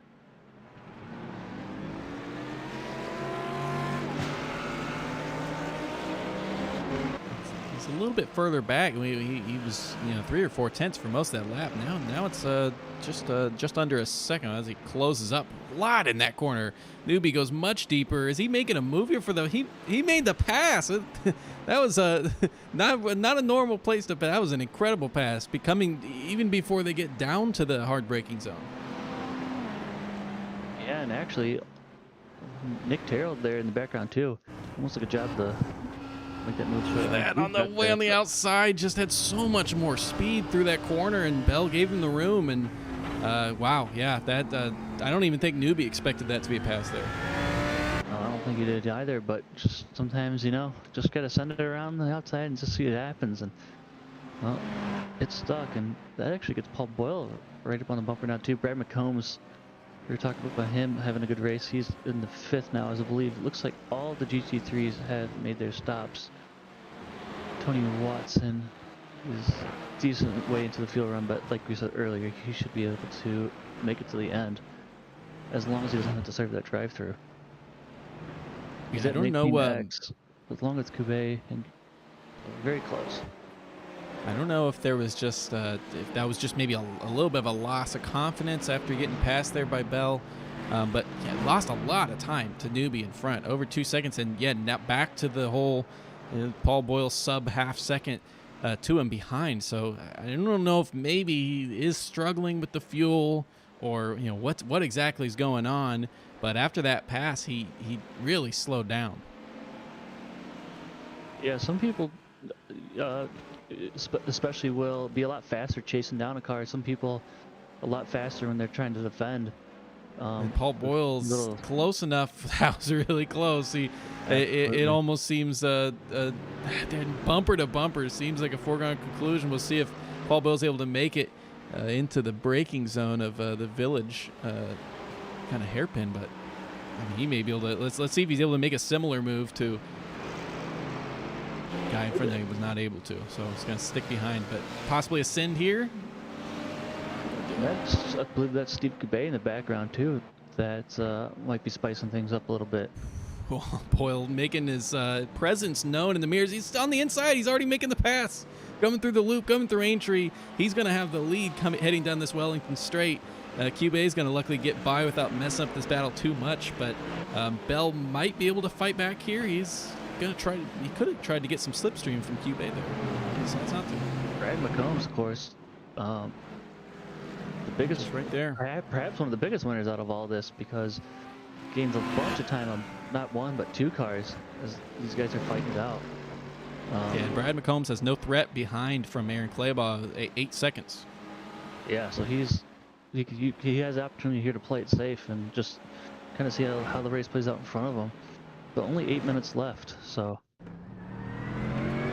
Let's see here, this is Paul Boyle's pass. Another one, I don't think he anticipated on actually getting ahead in that section, but a great job on the steering to keep himself out of Bell's car. Yeah, it's actually really tricky. You saw him clip that curb on the left-hand side. It's really easy.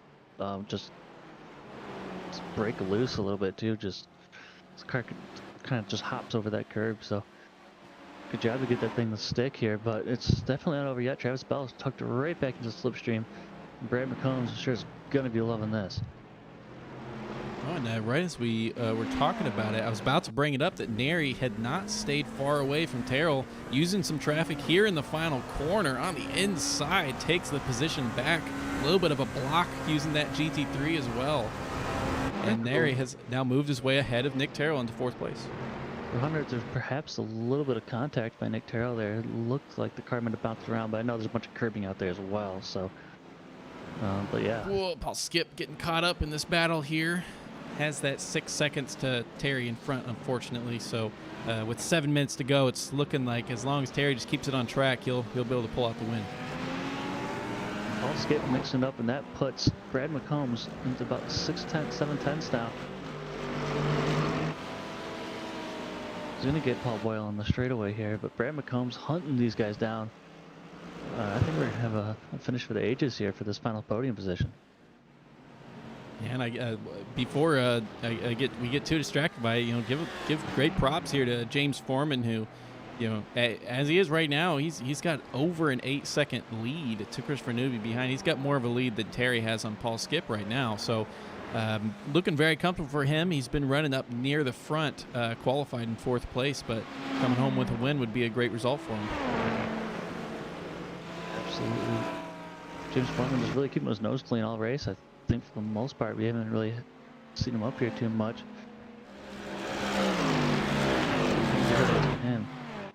Yeah, as long as the fuel's worked out and this, the strategy, then it should be an easy little trip to victory lane for him, as it's actually growing over 9 seconds to Newby behind now. McCombs there in the AstroTurf, or the grass. Didn't lose too much time there. It's actually one of those spots I think you can actually take a little bit of the grass without too much punishment. But don't want to do that too often. You're going to ruin your run down the straightaway there. It looks like his tire is starting to heat up and slip back just a little bit here. Well, it's interesting because his last lap there, you can see down by his car there, only 5/10 off of his fastest lap of the entire race. Yeah, really good lap there from Brad McCombs. Retired Vahil is our leader for fastest lap in the GT3 class with a 2:0.634, and our race leader for LMP2, Terry Kiger Jr., with the fastest lap in LMP2 with a 48.315.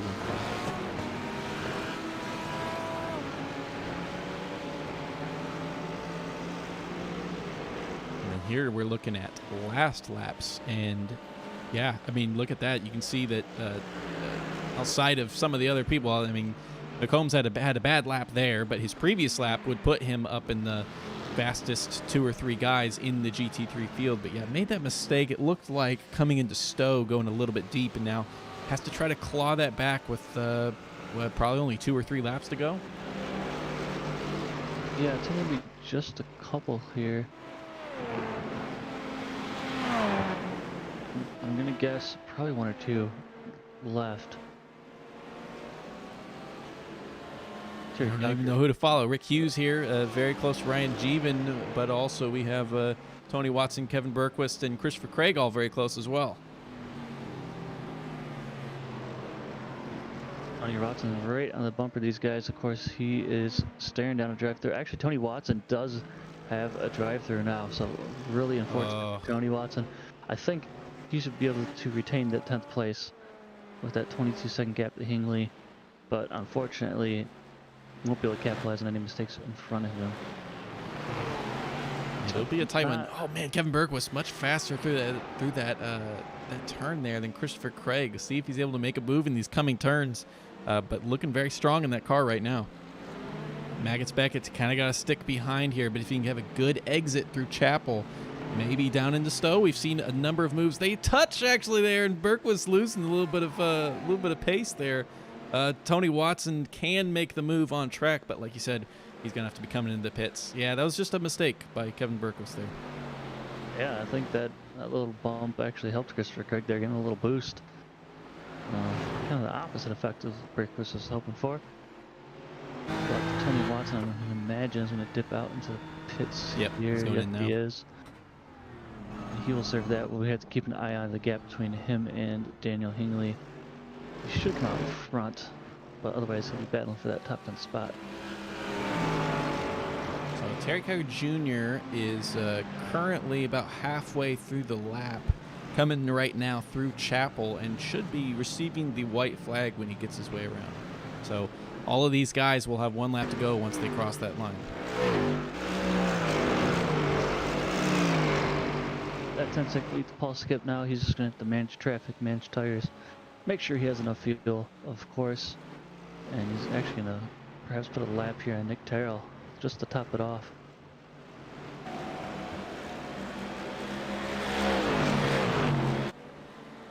McHugh's here, still staying very close to Ryan Jeevan in front, but it's kind of staying at that half second or so mark. You can see Jeevan actually faster through sectors 1 and 2, slower in sector 3, and a little bit faster in sector 4. So a very tight battle for these guys, and this is going to be it coming through as Terry Kiger Jr. Has received the white flag when he last crossed.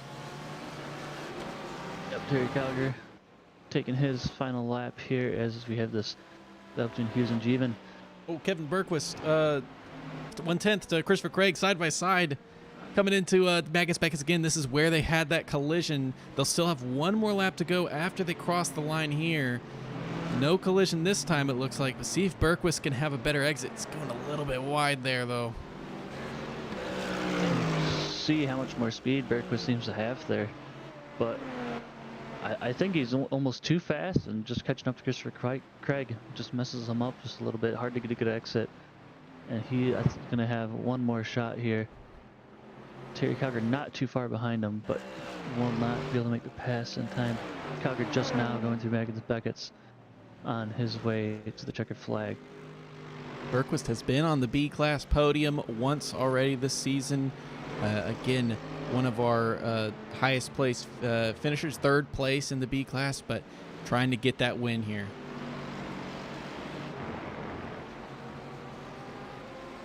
Fortunately, John Kelly there kind of splitting it up a little bit. I'm not really sure when his next opportunity is going to be now that he's kind of fallen back. Terry Kiger now just coming to the final couple corners. If he is Terry going Kiger Jr. coming around the last corner.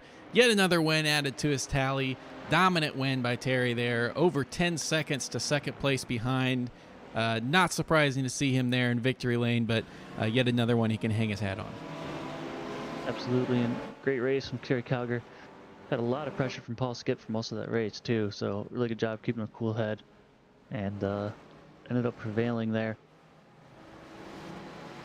We'll see if Travis Bell's able to make the move here. James Foreman making his way into the final chicane right now to come away with that win, 7 seconds ahead.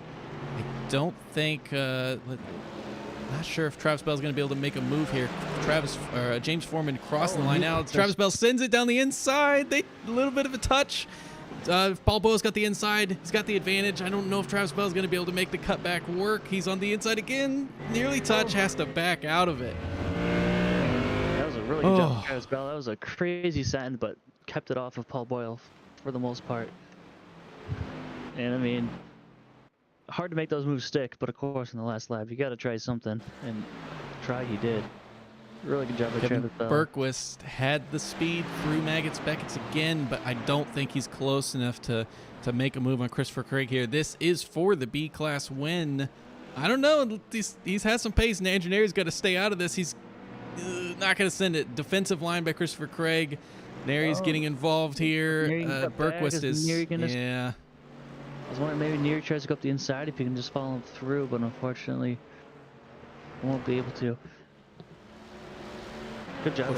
Could not see that one come to the line. I was hoping we would be able to.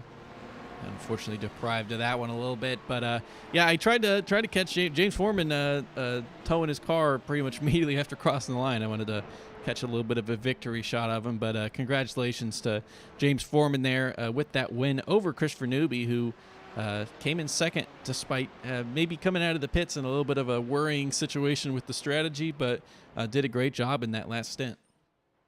Watson serving that drive-through, able to stay inside the top 10. So very good race for Tony after the early incident. Brad McCombs, of course, in the top 5 as well. So we are going to try and hear from our drivers. Our standings, or our finishing results here for the race. LMP2, our winner, Terry Cowger Jr., yet again. He has already won this season and has really placed his stamp on the season so far. Of course, trying to take revenge for finishing second place last year, but great win here at Silverstone. Our points leader coming in, obviously points leader coming out. Paul Skip is coming in second place here with John Kelly in third and Andrew Neary in fourth. Nick Terrell finishes in fifth. Steve Cubey in sixth. And Mark Dillon Jr. there in seventh place. Taking a look at GTD, our winner is James Foreman, followed by Christopher Newby and Paul Boyle, who ended up making his that position up for the final podium spot. Travis Bell, followed by Brad McCombs, also had a really good race. Aaron Claybaugh, Josh Doty. Christopher Craig in 8th place overall, but first place for GTD-B, followed by Kevin Berquist, as we saw battling to the line there. Tony Watson finishing in 10th. Hingley in 11th, followed by Malinowski, Jeevan, Rick Hughes, Leonardo Elijah, Jeremy Barber, Gareth McAllister, Dan Coleman, Adam Wade, and Sasha Kempter. And following him, 21st, Dustin Das Weiss, followed by Daniel Real, James Kingsbury, Adrian Garcia, Nicholas Paletti, who saw had that equipment failure, Atticus Milton, and Donovan Johnston rounding up the tail end of the field.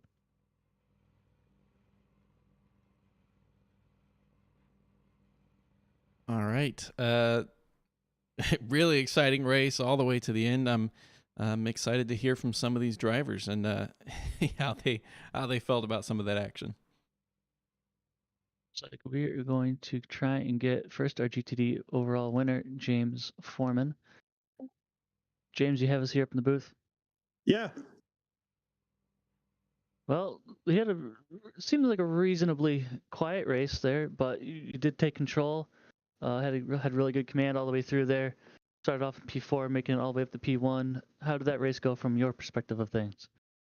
It wasn't too bad from my perspective. Little white knuckle every once in a while. There's a few lappers that got in the way. And it was pretty stressful, but I'm glad I came out on top. Absolutely. We saw it looked like a couple of cars slipping and sliding there, especially through the first sector. Was it really tricky with some of those colder tires? Maybe the heavier fuel? Was there a lot of just tire temperature managing? It just seemed like a lot of people slipping and sliding. Yeah, it's a tricky track because you can lose it pretty easy, and especially after like the first lap, and if you get new tires in the pits, it's pretty hairy. So I just take it easy until my tires warmed up. But once they got up to temperature, they worked out pretty good. But if you overheated them, then you'd start slipping again. Yeah, that was a win there that you had by just over 7 seconds, and kind of seemed like a lot of that gap was pulled out near the end. I mean, did you expect to have that kind of lead near the end? There's a little bit of pit strategy and fuel strategy going on with a lot of you guys at the front. Yeah, I think Chris came in like 2 laps before I did in the pits, and so I was just trying to get as fast of laps as I could on those 2 laps before I came in. And then I pulled out expecting for him to come passing me by when I was pulling out of the pits. But then I looked and he was probably about 8 seconds behind me. I don't know what happened to him, but I was expecting a close finish there until the end. And then I saw that huge gap and I kind of took it easy from there. Well, a very good race. We are heading to, I'm trying to see where we are at for next week. We're heading to Suzuka. Yeah. How do you feel going to Suzuka? Obviously, a very technical track. Is that something you're looking forward to? For some reason, I seem to do pretty good on the technical tracks. Now that I say that, I'm probably going to do horrible next week. But this is the first time racing Silverstone, so I practiced quite a bit. So I guess I'm going to have to step it up and practice some more for Suzuka, and hopefully I'll do pretty good at that one. Well, congratulations on your win today. Hopefully, we can talk to you again in the booth next week. And Yeah, I was looking surprised. forward to the race. Thank you. Well, James Foreman is your GTD overall winner. Thank you, James. Like I said, good luck. And we will now try and see if we can hear from, I believe it is Christopher Craig. Christopher, do you have us up here in the booth? I got you. You got me? Absolutely. You had a really good battle to the end there with Kevin Bergquist. Just a lot of back and forth for everyone in the field there. A lot of draft trains, a lot of battling, bumping and banging, people off track, and you seemed to come out at the end on top. How did that race go from Well, your side of things? it went really well. I promptly spun the car, I think, on lap 2 or 3, and then just kind of figured my way through it. And the only reason I was able to hold Kevin off is because the Merc has a crap ton of power, and I got past him on his outlap and was able to hold him off. But he was close. For the last 10 laps, he was close to getting by me. So all props to him for keeping it safe. It Yeah. looked like the BMW was, at least from some of the other drivers' stuff, a little bit more planted, and some drivers were making mistakes in the Mercedes, especially on corner entry to the loop, which is turn 4, that really tight left-hander before you get to the straight. Were you experiencing some instability there as well, or is that even potentially where that spin on lap 2 came from? That sounds about where I looped it. I honestly, I don't know what turn 4 is. 1, 2, 3, 4. Okay, so yeah, I didn't loop it. I didn't loop it there, but that I think I got my tires dirty, and then I just completely plopped it. Oh no, I totally lied. That is where I freaking looped it. And yeah, there was lots of instability, but I just parked it on the apex, put it into first gear to get the rotation, and then gently, very carefully, like you're holding a kitten, put the throttle down. Absolutely. Next week we are heading to Suzuka. What are your thoughts there? Is that a track you're really familiar with? Of course, really popular in the endurance scene, having the 12 hours, I believe, of Suzuka. A lot of people running a lot of laps. Is that something you're looking forward to? No, my 2 least favorite tracks are Silverstone and Suzuka. Oh, back to back, of course. Yeah, back to back. So I'll have my grumpy pants on all this week and be ready. Hopefully, be able to just get through it without too many incidents. Well, I mean, you say Silverstone's one of your least favorite, and of course we saw how that went. You're taking the win in class, so perhaps maybe turning that frown upside down again 2 weeks in a row. And, Totally fair. Totally fair. Yeah, you can go back to back on your 2 least favorite tracks, and that'll make things a lot better. Yeah, absolutely. This time around on the schedule. So before we go, anybody you'd like to thank? I mean, really, just the organizers and you broadcasters. You guys are amazing for doing this. Everybody, I mean, I think 99.9% of the drivers are just freaking awesome humans, and they drive respectfully. I mean, we all make mistakes, but you drive respectfully. You apologize when you do something stupid, and you move on. And it's a pleasure racing with these guys. So I schedule my work around this so that I can be here every week. That's how much I love this. Awesome to hear. Congratulations on your win for the class, and we'll see you at Suzuka, and hopefully talk to you again. Yeah, thanks, gentlemen. Great talking to you, and hopefully we'll get a chance next week too. Thank you. And it looks like Terry Calger, our LMP2 winner, is not here, so we will talk to John Kelly. Gotta have another night. And John Kelly, do you have us here in the booth? Hi guys, how are y'all? Been a while since I've been up in here. Yep, but better late than never. You started in P3, finished in P3. Looked like not a lot of craziness on the start. Unfortunately, Paul Skip and Terry Calger just seemed to pull away, but you seem to kind of hold that gap on Andrew and Nick, and just kind of quiet and smooth race, and it was Well, kind of one of those no news is good news sort of things. It seems. well, I was trying to give the GT3 cars a little space when I could, and there's just a couple places on there where if you don't go, it's 2.5 seconds. I mean, you just can't wait. So, in the end, there, I was just kind of giving them the ones racing for position. I would give some space to, and I didn't figure unless I spun or went off, I didn't think Andrew could catch 15 seconds in 10 minutes. So. But yeah, it was fun. I'm not real happy with what they've done with this track. They turned it in what Spa used to be. I mean, you can't put a wheel off almost anywhere without getting a 1X. It took me 45 minutes to relearn, to unlearn where I used to drive all the time without getting 1Xs, and you get them now. So that was a little bit. That was the only tricky part. But I didn't get any incident points in the last hour, so I guess that's something to be said for that. But it was fun. Yeah, I didn't have the pace for even Nick there at the end. Once he got it all straightened out, I didn't have the pace for them. But Andrew and I were kind of having some fun. We kind of got together one time when I was throwing a little feint at him, pulling out, and then he broke early, and I had to swerve and go past him to keep from hitting him, and I think we bumped anyway. So, but it was a fun race. Now I wondered, your pit strategy. You took a little bit of a different strategy than the rest of the LMP2s and the guys around you. So what influenced that decision for when you decided to come in and grab some new tires? A couple of things really. I mean, in looking at the tires after the first stint, the only issue was the front two, and so that wasn't going to affect when I came in. I came in, I think, 2 laps early because I was coming up on 4 GT3 cars going into the chicane there at the end of the lap, and so I just went ahead and pitted so I could maybe come out at a better place. But no,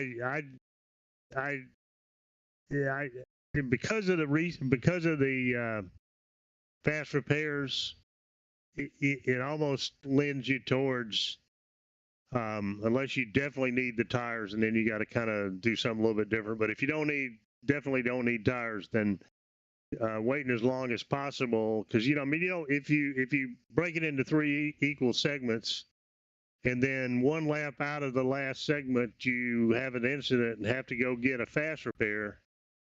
Well, now that would have been fine if you hadn't done the 3 equal segments. So that's kind of what goes into my thought all along. If there was no such thing as a fast repair, then I would do what everybody else does and kind of split it into 3 and take tires, and it doesn't cost you anything. So yeah, that's my thought process. And then when you get inside the pit window at the end, to me it's strictly a matter of track position relative to slower cars. So we saw quite a few people, both, well, not really LMPs, obviously, as everyone's kind of spread out, but a lot of GTD cars, like you were saying, just strategically pitting, and we saw quite a few passes just in the pit lane for that reason, as you just mentioned. Question we're asking everyone, of course, is next week going into Suzuka. You mentioned quite a few spots on track where it was really hard to pass. Of course, Suzuka, very well known for its tight and twisties, and going to be really difficult with those cars out there. Is that a track you're looking forward to with all that traffic out there? Well, I love driving there, but I'm not particularly good there. But we ran it in the practice deal between the seasons, right?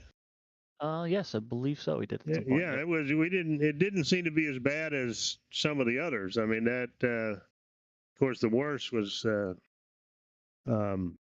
Magny Coeur or whatever. That was that was a terrible place for it. But I thought it went pretty decent. The question is going to be how many LMPs are going to show up. I mean, looks like a core group of 7 plus the odd guy here and there showing up. So it really seems to be a pretty good balance of something like 2-to-1 GT3s to LMPs. That seems like a pretty good, they can get a little bit of a race without somebody coming through constantly, which was the case last season. I mean, it was like if you didn't have 2 or 3 LMPs pass you on a lap in a GT3, you just got lucky.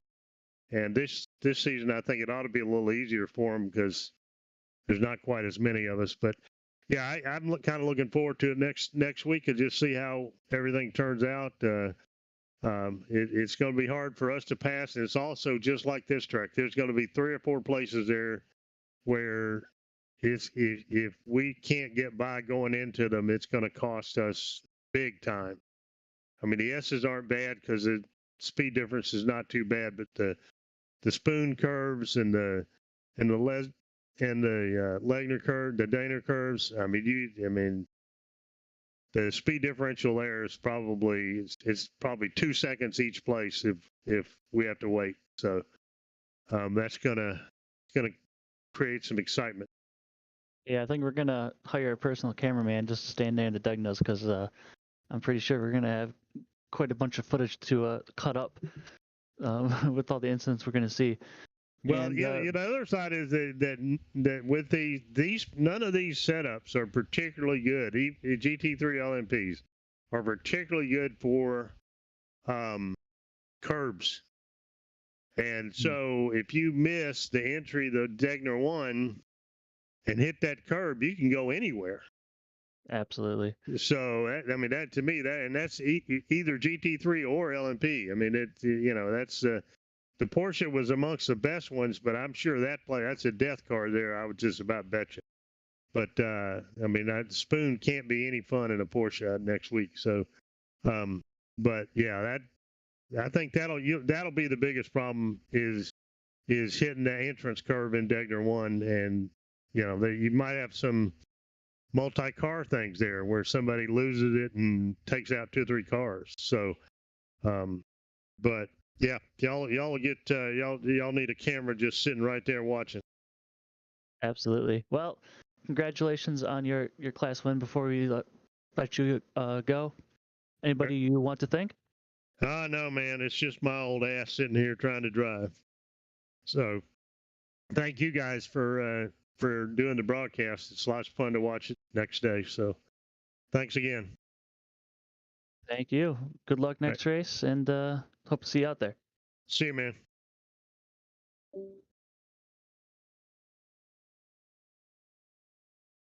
We gotta steal Terry Cargett Jr. and get some hearing from him there. He's talking to his close competitor Paul Skip right now. See if we can get a hold of Terry. And Terry, do you have us here? I got you. Looks like you and both you and Paul Skip, they're pulling out quite the lead. I think you guys ended up with over a minute gap on John Kelly. But Paul had you sweating there for a little bit. I think for most of the race, he was within a second or two the entire time. Of course, a few incidents and strategy, you ended up pulling off the win, but definitely had you working for that one, didn't he? Yes, he did. Every time I thought I was going to start walking away from him or, getting a little bit of gap anyway, here comes more traffic and here he comes again. It was just, the traffic is a great equalizer. And I'm glad because it was, I'd much rather have a good race going on like that than, end up way out in front that, you guys missed me crossing the line.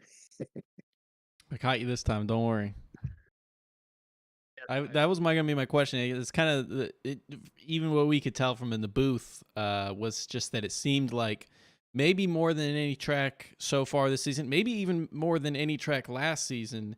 It seemed like traffic was more of a variable than anywhere else in like really slowing down the LMP2s based on where you caught them.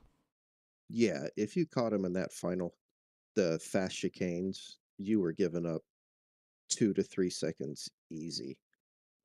If you could catch him and get through it just right, which I did a couple times, then it was great. You didn't lose much time, but the guy behind you is the one that would get stuck. So like you said, it was the worst track we've been to so far, I think, for that reason. Interesting too, because you kind of look at Silverstone, you think it's such a big track that it's almost just by pure chance, like you catch traffic on the straightaway. But clearly, it's something that did not happen to a lot of people. Another big talking point today was the grip levels out there, particularly for the GCD cars. But how was it out there in the P2? Was it pretty slick or not too bad for you guys trying to put the power down? It was icy. Um, I I struggled when I first got into the room tonight during the last 30 minutes or so of practice. I think I only completed maybe 3 laps the entire time. I just couldn't find the throttle input that I was looking for, and it definitely was a eye opener at how easy it is with this car to put too much power down too quick. Yeah, definitely tricky for everyone. As you're saying too, even in qualifying, I think at least 3 or 4 cars that weren't able to even set a lap time, just be it the track limits or just spins trying to get the power down. With this win, of course, it puts you in a pretty good lead in the championship. Going into the next few weeks here, going to Suzuka next week, then we have tracks like Donington, Coda, Indy Road Course, a place we haven't been to in a while. Does that maybe change? Does the points lead kind of change your approach into these next few races? Not really. I'll still do the same thing to get ready for him. Um, I gotta still buy 2 tracks, Indy and Darlington, or however you pronounce it. Yep. I gotta buy those. So those two will be interesting. Indy probably not so much. It looks fairly easy to pick up on, but the other one I'm not so sure about. Um, Suzuka, I'm okay in a GT car. Haven't run a prototype around it yet. And then Coda, the same. GTs, I'm decent and haven't don't have any laps in a prototype, but that's Coda kind of has the same feel as this track with the fast turns and the hairpins. Yeah, Coda has a lot of high speed stuff, a lot of low speed stuff. I think we did a couple off season races too, and people were racking up the incident points. So I think that's going to be another one. We had 10 drivers, I believe, yeah, 10 drivers today that took a drive through of some sorts. Oof. Gareth McAllister, I think, was just having fun. I think he took like 6 or 7. So I'm sure Coda will be beating people up in that regards. But Well, as long as nobody has, what did we have the one season? 200 or 300 incident points in one race? oh yeah, I think we had 254. Of course, now people drove that knowing there's no drive-throughs, but none of that nonsense anymore. But definitely interesting to see. But well, anyways, before we let you go, anybody you want to thank before you take off? Just Mark and everybody involved with putting on this league, and we all appreciate the Zach show putting on the broadcast for us. It's always great to go back the next day or later the same night and see what we didn't get to see from inside the car. Absolutely. Well, once again, congratulations on your win. Hopefully, we will see you back next week at Suzuka. All right, I appreciate it. Well, that was a fantastic race that we got to watch. Possibly the most action-packed, exciting race I think that we've had this season so far. So certainly it was a pleasure watching it. I know a lot of the drivers sometimes don't like driving it, but it certainly puts on a good show for us. Absolutely, that one had battles up and down the field, all over the place. I mean, even with the spread out LMP field, I mean, we had battles all over the track there for a long time. So, really looking forward to it, and definitely looking forward to Suzuka. There's going to be, like we were talking about earlier, a lot of traffic, a lot of tight, twisty stuff. So that'll definitely be a lot of strategy and a lot of close battles. So I'm really looking forward to that. Yep. So join us back here again in 1 week's time, where we will be at Suzuka and should have another banger of a race to show you guys. So thank you for watching this race, joining with us, and we will see you again next week. All right. Have